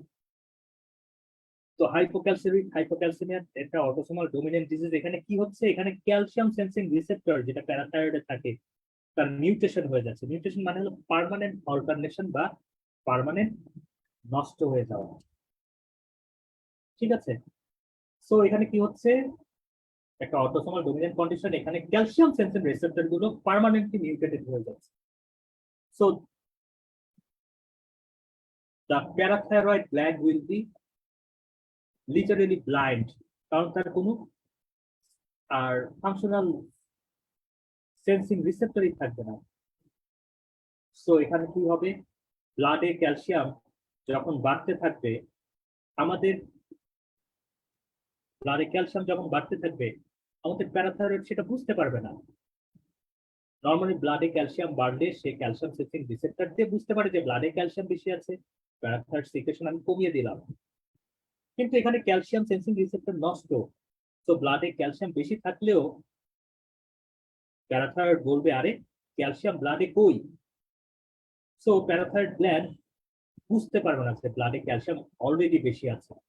সে মনে করবে যে আমি তো ক্যালসিয়াম সেন্স করতে পারতেছি না, তার মানে হলো ক্যালসিয়াম ওনার ব্লাডে কম।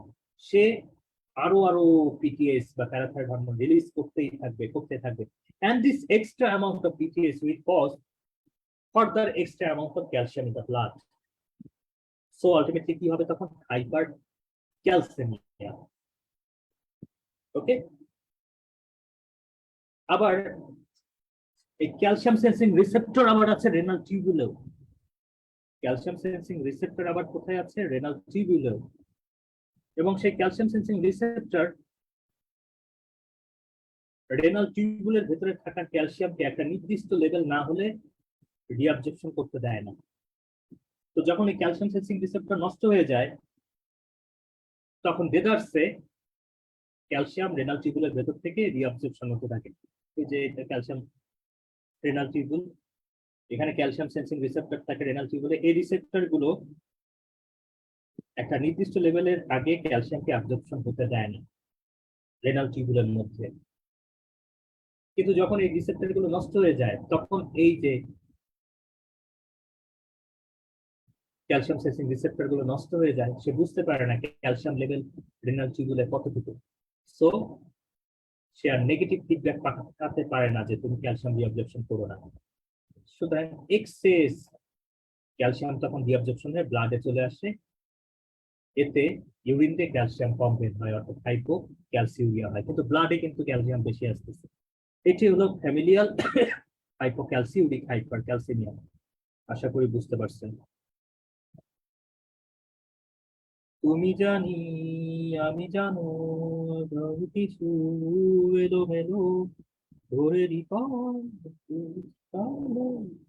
যদি তুমি বাসো ভালো। Autosomal dominant condition caused by inactivating or mutation of the calcium sensing receptor gene, which reduces the ability of the parathyroid gland to sense cyanide calcium. তো যখন নষ্ট হয়ে যাবে সেটা, higher than normal calcium will needed to suppress PTS secretion. So PTS will be inappropriately upper level of the normal range, and that excess PTS will cause hypercalcemia. And কিভাবে করবে, কারণ PTS renal tubule থেকে calcium রিঅবজর্পশন করবে, bones থেকে calcium ভেঙে নিয়ে আসবে, তাই না?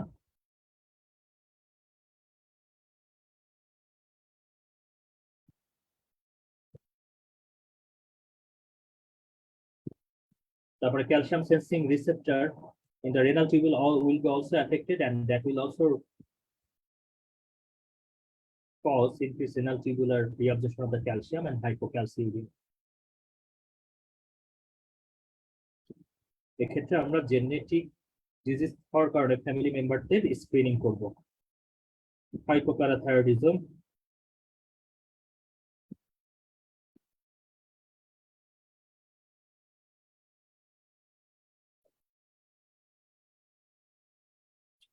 রেয়ারলি হাইপোপ্যারাথাইরয়েডিজম হতে পারে উইলসন এবং হেমোক্রোমাটোসিসে due to infiltration of the iron and copper in the parathyroid gland.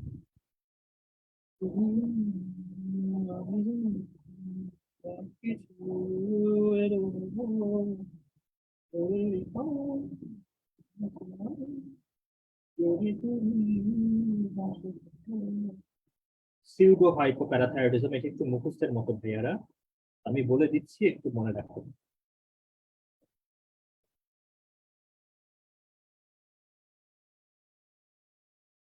Pseudo hyper parathyroidism মানে হলো প্যারাথাইরয়েড হরমোন এখানে ঠিকই রিলিজ হচ্ছে, কিন্তু হরমোন অ্যাক্ট করতে হলে কিন্তু তাকে রিসেপ্টরের উপরে কাজ করতে হয়। হরমোনকে তার মেটাবলিক ফাংশন শো করতে হলে তার রিসেপ্টরের উপরে কাজ করতেই হবে।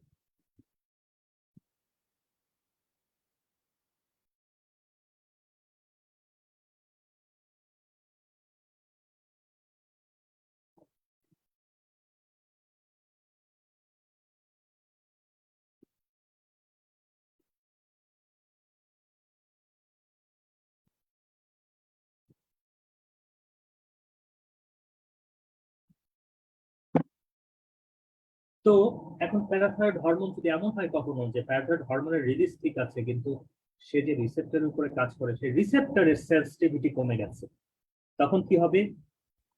আগে যেখানে 1 গ্লাস প্যারাথাইরয়েড কাজ করতো, মেটাবলিক অ্যাক্টিভিটি সব মেনটেন করতো, এখন দেখা যাবে ওই সেন্সেশন কমে যাওয়ার কারণে ওকে 1 বালতি প্যারাথাইরয়েড দিতে হচ্ছে, তাও সে কাজ করতে পারতেছে না।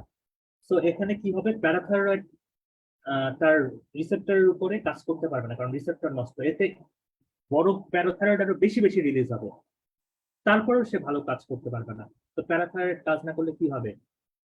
ক্যালসিয়াম অ্যাবজর্পশন হবে না, সুতরাং হাইপোক্যালসেমিয়া, ফসফেট এক্সপ্রেশন হবে না, হাইপার ফসফেটেমিয়া।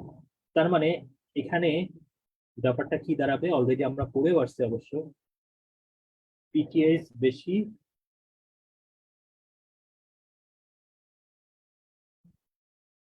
রিসেপ্টর নষ্ট, সো পিটিএস বেশি বাট ক্যালসিয়াম কম, ফসফেট বেশি। ওকে,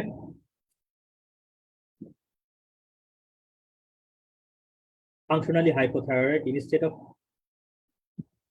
PTS deficiency there is tissue resistance to effect of the PTS, এর জন্য PTS কনসেন্ট্রেশন মার্কলি এলিভেটেড থাকবে। পিটিএস রিসেপ্টরও ভালো আছে, বলা হয়েছে পিটিএস রিসেপ্টরও ভালো আছে, কিন্তু রিসেপ্টরের সাথে বাইন্ড করার পরে যে সিগন্যালটা কোষের ভেতরে যায় সেই ডাউন সিগন্যালিং এ সমস্যা, এত না পড়লেও চলবে।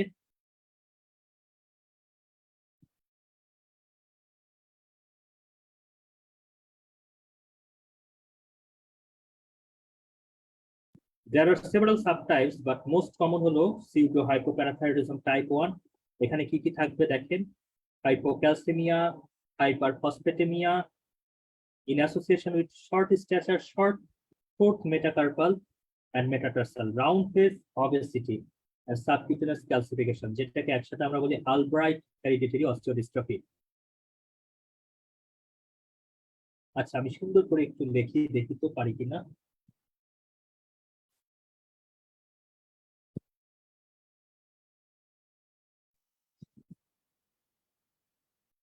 ফসফেট বেশি, ক্যালসিয়াম কম, অবশ্যই পিটিএস বেশি,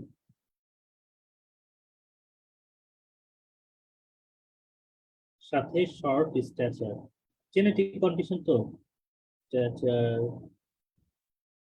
শর্ট, ফোর্থ মেটা কার্পাল আর মেটাটার্সাল,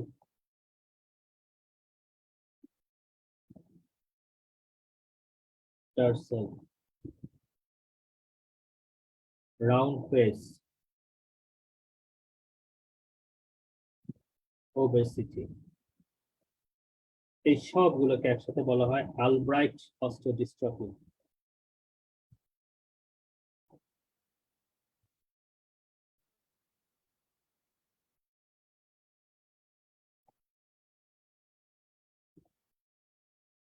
গলব্রাইট হেরিডিটারি অস্টিওডিস্ট্রফি। এখন এখানে কিভাবে মনে রাখবেন, দেখেন সবই কিন্তু short, short stature, short foot, metacarpal, metatarsal, round face, obesity, সব কিন্তু ছোট, ছোটখাটো। ছোটখাটোকে আমরা কি বলি? গোলগাল। লিখে রাখেন, ছোটখাটো গোলগাল। আমরা বলি না ছোটখাটো গোলগাল ছেলেটা। এই যে এই লোকটা হলো ছোটখাটো গোলগাল। যেমন শর্ট স্ট্যাচার, শর্ট মেটাকার্পাল, ছোটখাটো গোলগাল, রাউন্ড ফেস, ওবেসিটি, গোলগাল, রাউন্ড ফেস, ওবেসিটি, গোলগাল। ঠিক আছে, আলব্রাইট অস্টিওডিস্ট্রফি মনে রাখতে পারেন।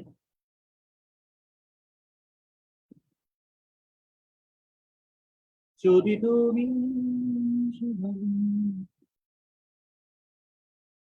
এবং এই ক্ষেত্রে কোন জিনের মিউটেশনটা হয় সময় পেলে একটু মনে রাখতে পারেন।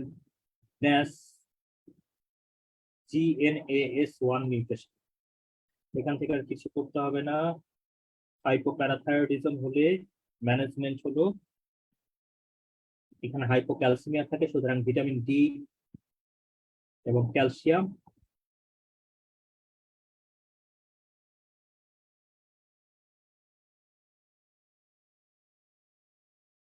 ক্যালসিয়াম প্লাস ভিটামিন ডি, এটাই ম্যানেজমেন্ট। অ্যাড্রেনাল গ্ল্যান্ড আমরা কুশিং এর আগ পর্যন্ত পড়ার কথা আছে। আগে আপনাদের এইটা দেখেন।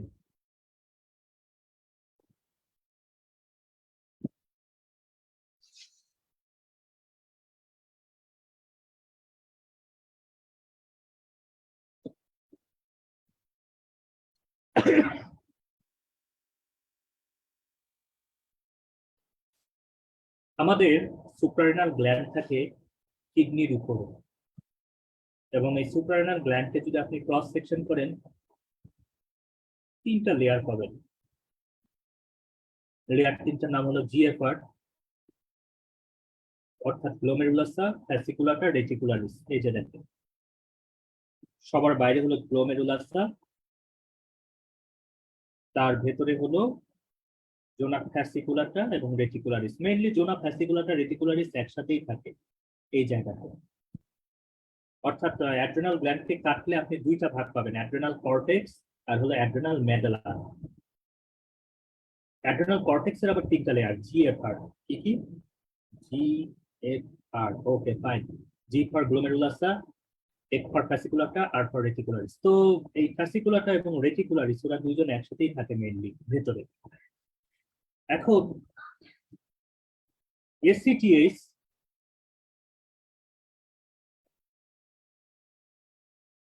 আমাদের অ্যান্টেরিয়র পিটুইটারি থেকে রিলিজ হয় ACTH বা কর্টিকোট্রপিন হরমোন, অ্যাড্রেনোকর্টিকোট্রপিন হরমোন। সেটা গিয়ে কাজ করে কার উপরে? জোনা ফ্যাসিকুলাটা এবং রেটিকুলারিসের উপরে, মনে রাখতে হবে। অর্থাৎ ACTH কিন্তু নরমালি জোনা গ্লোমেরুলাসে কাজ করে না।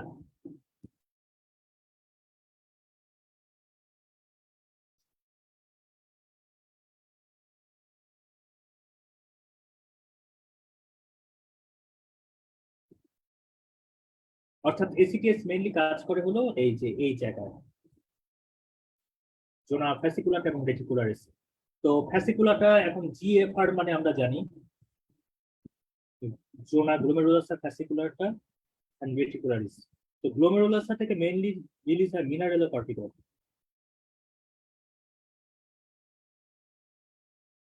ফ্যাসিকুলাটা থেকে গ্লুকোকর্টিকয়েড, আর রেটিকুলাসা থেকে অ্যান্ড্রোজেন। ওকে, তো এই ফ্যাসিকুলাটা এবং রেটিকুলাসের উপরে ACTH কাজ করে এবং আলটিমেটলি ফ্যাসিকুলাটা থেকে মেইনলি কর্টিসল বের করে। সেই কর্টিসল গ্লুকোকর্টিকয়েড রিসেপ্টরের উপরে কাজ করে এবং গ্লুকোকর্টিকয়েডের যে কাজগুলো সেইগুলো পালন করে। গ্লুকোকর্টিকয়েডের মেইন কাজ হলো ক্যাটাবলিজম। সে প্রোটিন ভাঙে, সে গ্লাইকোজেন ভাঙে, প্রোটিন ভাঙে, গ্লাইকোজেন ভাঙে, তার মানে ব্লাডে অ্যামাইনো অ্যাসিড বেশি তৈরি হয়। অ্যামাইনো অ্যাসিড থেকে গ্লুকোনিওজেনেসিসের মাধ্যমে গ্লুকোজ তৈরি হয়। আবার এই যে অ্যামাইনো অ্যাসিড প্রোটিন ক্যাটাবলিজমের মাধ্যমে ব্লাডে আসলে অ্যামাইনো অ্যাসিড থেকে গ্লুকোনিওজেনেসিস আর এই যে গ্লাইকোজেন ভাঙে, সেখান থেকেও কিন্তু গ্লুকোজ ব্লাডে বেড়ে যায়। সুতরাং প্রোটিন ক্যাটাবলিজম, ইনসুলিন রেজিস্ট্যান্স, তারপর আমরা জানি স্টেরয়েড ইমিউন রেসপন্স করে, স্টেরয়েড হাইপারটেনশন করে, ফ্লুইড ওয়াটার রিটেনশন করে, আমরা করবো একটু পরে। এবং অ্যাপেটাইট মেনটেন এবং মেমোরির উপরে এটার কাজ আছে। আর অ্যান্ড্রোজেন কি করে?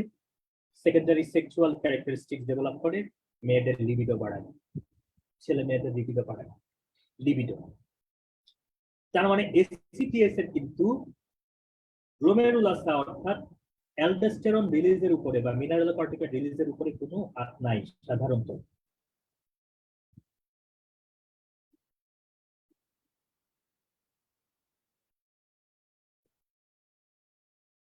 অ্যালডোস্টেরনের উপরে হাত হলো তার, অ্যালডোস্টেরন রিলিজের উপরে হাত হলো রেনিন এবং এই ফ্যাক্টর গুলো, আমরা এটা নিয়ে কথা বলবো। তো তার মানে কোনো কারণে যদি ব্লাডে কর্টিসল কমে যায়, সেক্ষেত্রে কি হবে?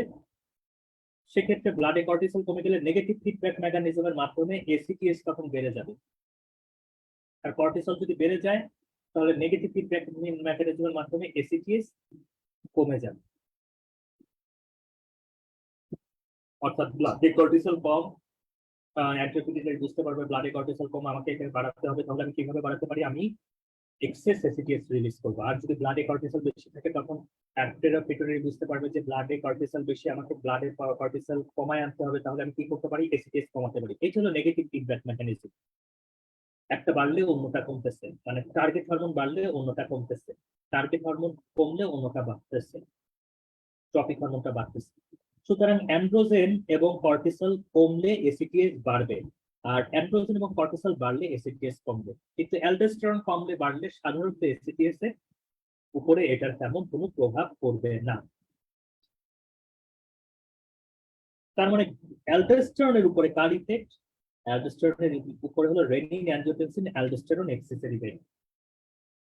যেমন কোনো কারণে যদি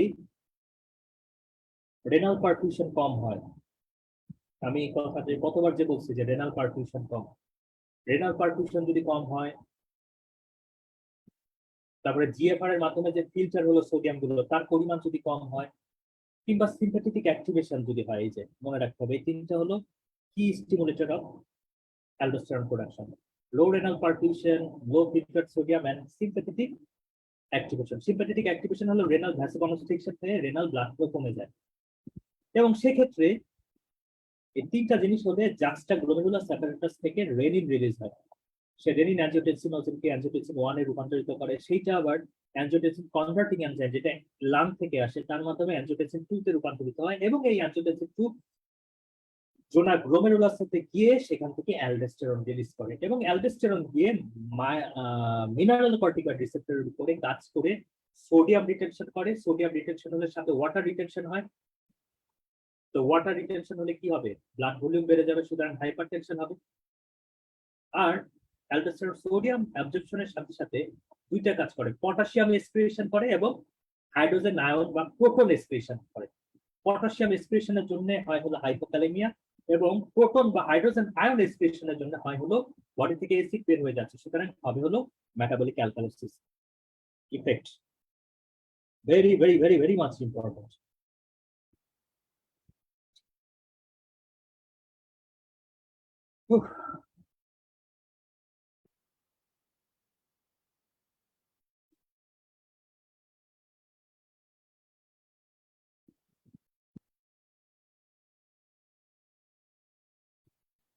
আর অ্যাড্রেনাল মেডুলা থেকে রিলিজ হয় সিম্প্যাথেটিক নার্ভাস সিস্টেমের যে হরমোন গুলো আছে সেগুলো। একটা হলো অ্যাড্রেনালিন আর একটা হলো নন অ্যাড্রেনালিন। এটা হলো সিম্প্যাথেটিক নার্ভাস সিস্টেমের যে হরমোন গুলো আছে সেগুলো, অ্যাড্রেনালিন, নন অ্যাড্রেনালিন। এখন অ্যাড্রেনালিন আমাদের সিম্প্যাথেটিক নার্ভাস সিস্টেমের দুই ধরনের রিসেপ্টর আছে, একটা হলো আলফা ব্লকার আর একটা হলো আলফা রিসেপ্টর আর একটা হলো বেটা রিসেপ্টর।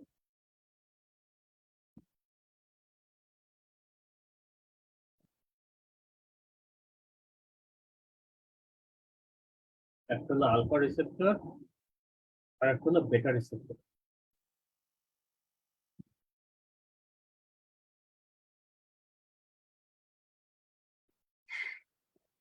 তো অ্যাড্রেনালিন এই আলফা রিসেপ্টর বেটা রিসেপ্টর দুইটাতেই কাজ করে। তো আলফা রিসেপ্টর মেইনলি থাকে হলো ব্লাড ভেসেলে, সো এটা ভ্যাসো কনস্ট্রিকশন করে।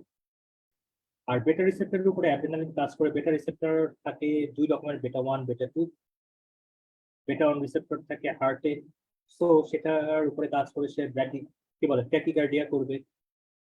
তারপরে পেরিফেরিতে বেটা রিসেপ্টর যেটা থাকে সেটা স্টিমুলেট হলে ভ্যাসোডাইলেটেশন হয়। আর একটা কাজ করে বেটা রিসেপ্টর, সে ইনসুলিন রেজিস্ট্যান্স করে, ইনসুলিন সিক্রেশন কমায়।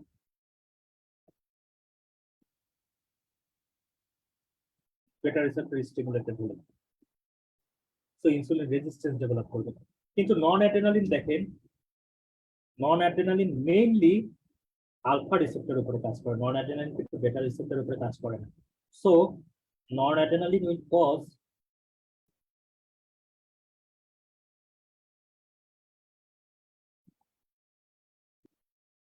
will cause predominantly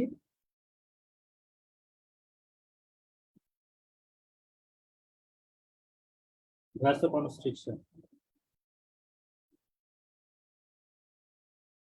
এতে হাইপারটেনশন হয়, তাই না? প্রফাউন্ড হাইপারটেনশন হয়। আবার এতে সমস্যা হলো ব্লাড প্রেশার বেড়ে গেলে ব্যারোরিসেপ্টর স্টিমুলেটেড হয়।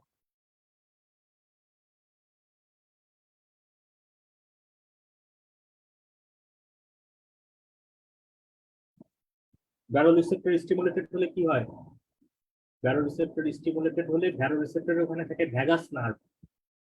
ব্যারোরিসেপ্টর স্টিমুলেটেড হলে ভ্যাগাস স্টিমুলেটেড হয়।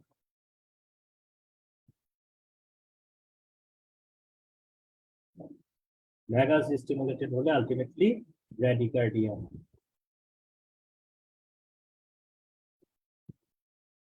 মনে থাকবে?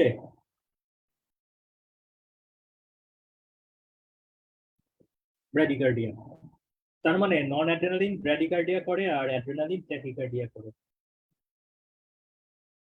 4টা স্টার এই চিত্রটাতে। আর এই চিত্রটাতে আমরা পরে আসবো, কালকে পড়ার সময় আসবো, তাই এটা নিয়ে এখন কথা বলতেছি না। চলেন আপনাদের একটু একটা জিনিস দেখায় আসি।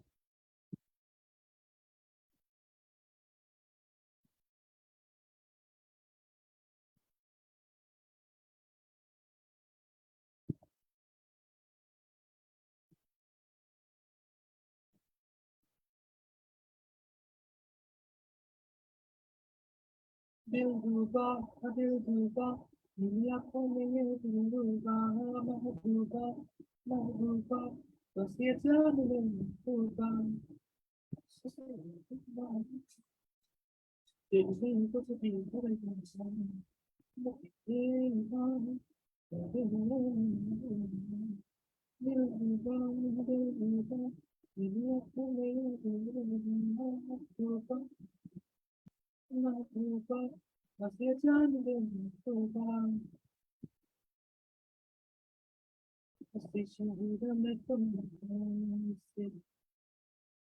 Physiological effect of cortisol.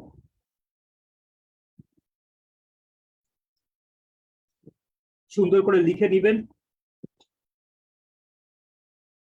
এই পিডিএফটা কিন্তু দেওয়া কঠিন হবে, ঠিক আছে? এই 2-3টা জিনিসের জন্য আমি কিন্তু এটা পিডিএফ দিব না, কারণ বড় পিডিএফ। কারণ এটা একটা হলো আসলে সেমিনারের পিডিএফ, কারণ আমার একটা পার্সোনাল সেমিনারের পিডিএফ। সুতরাং নিজেরা নিজের দায়িত্বে লিখে নেবেন। ফিজিওলজিক্যাল ইফেক্ট অফ কর্টিসল বা গ্লুকোকর্টিকয়েড যেটা বলেন, লিখে রাখেন ব্র্যাকেটে। এটা হলো catabolic hormone. What do you mean by catabolic hormone? Catabolic hormone মানে যে ভাঙতে পছন্দ করে, যে ভাঙতে পছন্দ করে সবকিছুকে। তার মানে কর্টিসলের মেটাবলিক ইফেক্টের মধ্যে একটা ইম্পর্টেন্ট ইফেক্ট হলো কর্টিসল গ্লাইকোজেন ব্রেকডাউন করে, কার্বোহাইড্রেট ব্রেকডাউন করে। তো গ্লাইকোজেন ব্রেকডাউন করলে কি হবে? ব্লাডে গ্লুকোজ বেড়ে যাবে। তারপরে এটা প্রোটিন ব্রেকডাউন করে। প্রোটিন ব্রেকডাউন করলে ইনক্রিজ প্রোটিন ক্যাটাবলিজম আর কি। তো প্রোটিন ব্রেকডাউন করলে কি হবে? ব্লাডে অ্যামাইনো অ্যাসিড বেশি আসবে। আর সেই দুষ্টি অ্যামাইনো অ্যাসিডটা আবার গ্লুকোনিওজেনেসিসের মাধ্যমে আবার গ্লুকোজ তৈরি করবে। তার মানে আমরা বুঝতে পারতেছি যে cortisol is a Solly ডায়াবেটোজেনিক hormone. এখন এই যে প্রোটিন ব্রেকডাউনের ফলে কি হয়, প্রোটিন ব্রেকডাউনের ফলে আমাদের পেরিফেরাল লিম্বের মাসল মাস কমে আসে, প্রক্সিমাল থাইয়ের মাসল মাস কমে আসে, এতে কি দাঁড়াতে কষ্ট হয়, প্রক্সিমাল মায়াপেশি হয়। তারপরে এই যে চামড়া থিন হয়ে যায়, পেপার লাইক স্কিন ডেভেলপ করে, মানে সবকিছুই প্রোটিন লসের কারণে, প্রোটিন মেটাবলিজমের কারণে সবকিছু এরকম ভাবে হ্যাপ পার হতে থাকে। ঠিক একইভাবে ফ্যাটও ব্রেকডাউন করতে পছন্দ করে। ফ্যাট ব্রেকডাউন হয়, পেরিফেরাল ফ্যাট গুলো, আমাদের বডিতে যে ফ্যাট গুলো থাকে এইগুলো ব্রেকডাউন হয়। ফ্যাট ভাঙলে কি হয়, লিপিড ভাঙলে ব্লাডে ফ্রি ফ্যাটি অ্যাসিড এবং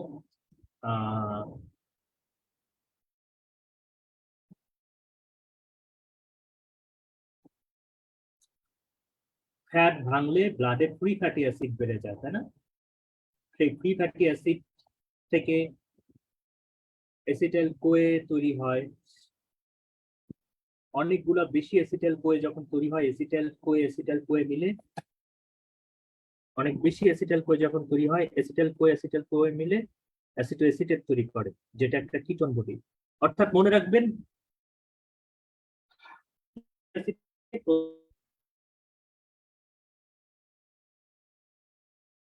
এনার্জি তৈরি হয় বেটা অক্সিডেশনের মাধ্যমে, অ্যাসিটাইল কোয়ে তৈরি হয়।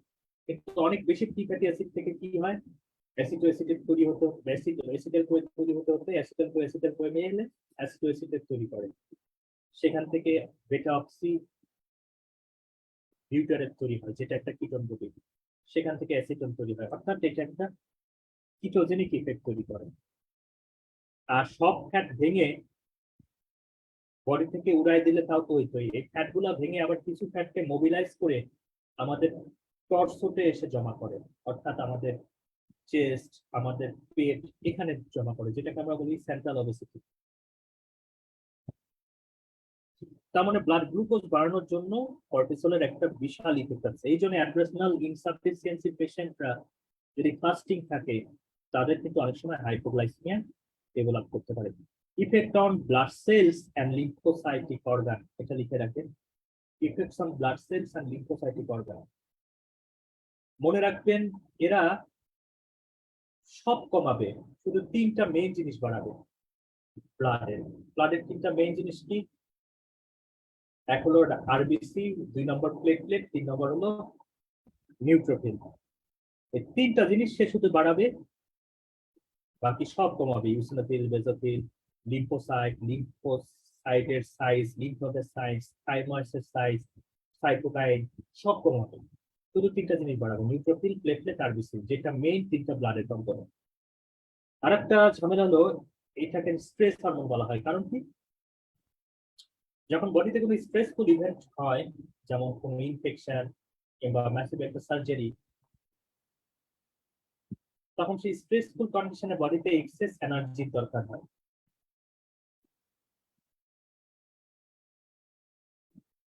তো স্ট্রেসফুল কন্ডিশনে কর্টিসল রিলিজ হয়, এবং কর্টিসলের আরেকটা ইফেক্ট আছে, সে সিম্প্যাথেটিক নিউরনকে স্টিমুলেট করে বা সিম্প্যাথেটিক সিস্টেমকে স্টিমুলেট করে। কিভাবে আমরা একটু পরে জানবো। সেখান থেকে ক্যাটেকোলামাইনও তৈরি হয়, আর এই ক্যাটেকোলামাইন হলো ক্যাটাবলিক হরমোন। অর্থাৎ কর্টিসল নিজে ক্যাটাবলিক হরমোন, ক্যাটেকোলামাইন নিজেও ক্যাটাবলিক হরমোন। দুইজন মিলে গ্লাইকোজেন, ফ্যাট এগুলো ভেঙে ব্লাডে গ্লুকোজ ফ্রি ফ্যাটি অ্যাসিড বাড়ায় দেয়। আর আমাদের মেইন এটিপি গুলো তৈরি হয় হলো গ্লাইকোজেনেসিসের মাধ্যমে, মানে গ্লাইকোলাইসিসের মাধ্যমে এটিপি তৈরি হয় গ্লুকোজ থেকে। আর বেটা হাইড্রোক্স মানে বেটা অক্সিডেশনের মাধ্যমে ফ্রি ফ্যাটি অ্যাসিড থেকে তৈরি হয় এটিপি। সুতরাং এই ইমার্জেন্সি টাইমে এসিটিএস রিলিজ হয়, সেখান থেকে কর্টিসল রিলিজ হয়, এবং কর্টিসল আবার ক্যাটেকোলামাইন রিলিজ হতেও হেল্প করে। এই কর্টিসল এবং ক্যাটেকোলামাইন দুইজন মিলে ক্যাটাবলিক অ্যাক্টিভিটি বাড়ায় দেয় এবং ব্লাডে free glucose free fatty acid আসে, যেগুলো থেকে আমরা সেই স্ট্রেসফুল কন্ডিশনে এনার্জি সার্ভ নিয়ে বেঁচে থাকতে পারি। এই জন্য এটাকে বলা হয় স্ট্রেস হরমোন।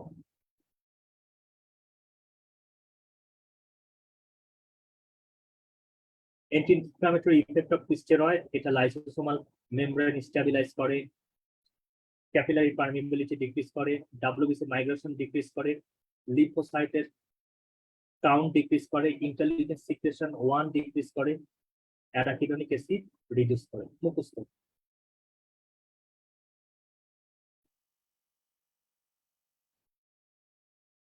कहती है खुदा ने इसे जहाँ है तेरी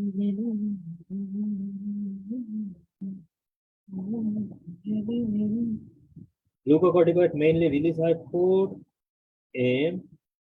to 10 a.m. Levels are highest at the morning and middle of the night. Cortisol rises dramatically during stress and including any illness. This elevation protects key metabolic function for maintenance of cerebral glucose during starvation. এবং it inhibits potential damaging inflammatory response during infection and injury. এই জন্য এটার clinical importance খুবই at the time of stress. More than 95% of the cortisol bound থাকে globulin নামক প্রোটিনের সাথে, সেটাকে বলা হয় কর্টিসল বাইন্ডিং গ্লোবুলিন। এবং এই কর্টিসল বাইন্ডিং গ্লোবুলিনের পরিমাণ বাড়ে ইস্ট্রোজেন দিলে, অর্থাৎ ওসিপি খেলে। তবে ফ্রি যে কর্টিসল আছে সেটাই biologically active. Cortisol can also activate mineralocorticoid receptor, অর্থাৎ কর্টিসল গ্লুকোকর্টিকয়েড রিসেপ্টরের সাথে সাথে মিনারেলোকর্টিকয়েড রিসেপ্টরকেও অ্যাক্টিভেট করতে পারে। মিনারেলোকর্টিকয়েড রিসেপ্টর যদি অ্যাক্টিভেটেড হয় তাহলে সে কি করবে? সোডিয়াম ওয়াটার রিটেনশন করবে, পটাশিয়াম এবং হাইড্রোজেন আয়ন এক্সক্রেশন করবে। কিন্তু নরমালি সে এটা করতে পারে না। কেন? কারণ মিনারেলোকর্টিকয়েড রিসেপ্টরে এক রকমের এনজাইম থাকে, সেই এনজাইমের নাম হলো 11 বেটা হাইড্রক্সি স্টেরয়েড ডিহাইড্রোজেনেস।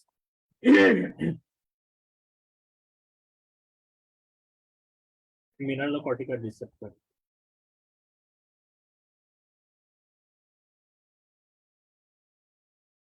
এখানে থাকে একটা এনজাইম, তার নাম হলো 11 বেটা হাইড্রক্সি স্টেরয়েড ডিহাইড্রোজেনেস 2। এই এনজাইমটা কি করে? যখনই কর্টিসল এসে তার সাথে বাইন্ড করে মিনারেলোকর্টিকয়েড রিসেপ্টরের সাথে, সে এই কর্টিসলকে ইনঅ্যাক্টিভ কর্টিসনে রূপান্তরিত করে।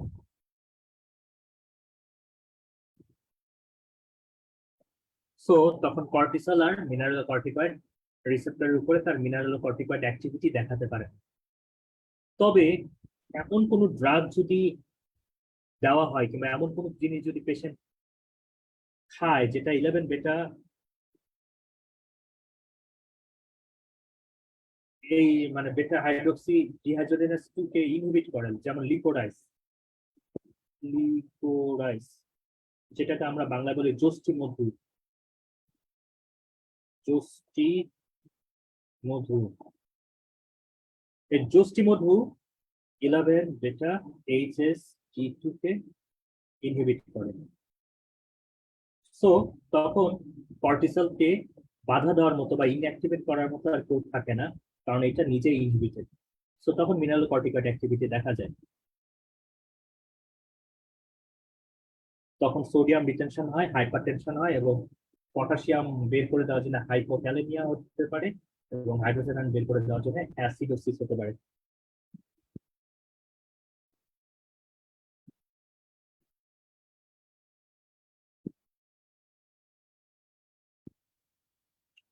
মিনারেলোকর্টিকয়েড অ্যাক্টিভিটি, অ্যান্ড্রোস্টেরন হলো সবচেয়ে ইম্পর্টেন্ট মিনারেলোকর্টিকয়েড। প্রাইম স্টিমুলেশন হলো অ্যাক্টিভেশন অফ রেনিন-অ্যাঞ্জিওটেনসিন সিস্টেম, আমরা অলরেডি পড়ে আসছি। জাস্টাগ্লোমেরুলার অ্যাপারাটাস থেকে সে রিলিজ হয়। স্টিমুলেটেড হয় low perfusion pressure, low sodium filtrate, increase sympathetic nerve activity. Renin activity increase in hypovolemia and renal artery stenosis, এবং approx double in standing from recombinant position কারণ কি standing হলে রেনাল ব্লাড ফ্লো কমে, renal blood flow কমলেই renin আরো মানে বেশি বেশি secreted হয়। ক্যাটেকোলামাইন, অ্যাড্রেনালিন এবং নন অ্যাড্রেনালিন কে ক্যাটেকোলামাইন বলা হয় মেইনলি।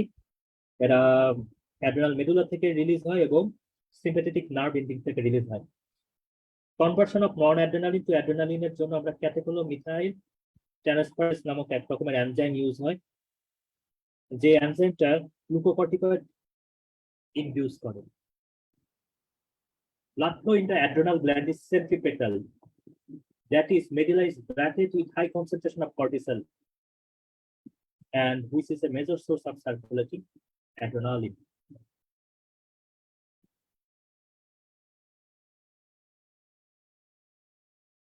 অর্থাৎ মেডুলা তো থাকে ভেতরে, এটাই লাস্ট টপিক, আর বাইরে থাকে হলো কর্টেক্স। তো blood flow in the adrenal gland হলো সেন্ট্রিপেটাল, অর্থাৎ পেরিফেরি থেকে ভেতরের দিকে যায়। তো পেরিফেরি থেকে কর্টিসল ভেতরে গিয়ে রেনাল মেডুলাতে পৌঁছায়, এবং কর্টিসল কি করে বলাই হয়েছে, কর্টিসল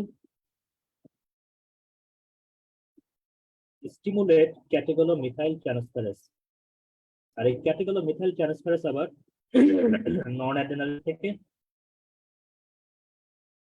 অ্যাড্রেনালিন রূপান্তরিত করে। সো যত কর্টিসল সিক্রেশন হবে তত সে সেন্ট্রিপেটাল ব্লাড ফ্লোর মাধ্যমে অ্যাড্রেনাল মেডুলাতে যাবে, এবং তত বেশি সে ক্যাটেকোলোমিথাইল ট্রান্সফারেজকে ইনডিউস করবে বা স্টিমুলেট করবে, তত বেশি অ্যাড্রেনালিন তৈরি হবে। এই জন্য বললাম যে কর্টিসলের সিম্প্যাথেটিক মিমেটিক অ্যাক্টিভিটি, মানে কর্টিসল সিম্প্যাথেটিক অ্যাক্টিভিটি বডিতে বাড়ায়। অ্যাড্রেনাল অ্যান্ড্রোজেন এটা হলো সবচেয়ে অ্যাবান্ডেন্ট অ্যান্ড্রোজেন, এবং সে এসিটিএস কে ইনহিবিট করে, major source of androgen in female. এই পর্যন্ত থাকলো, আল্লাহ হাফেজ।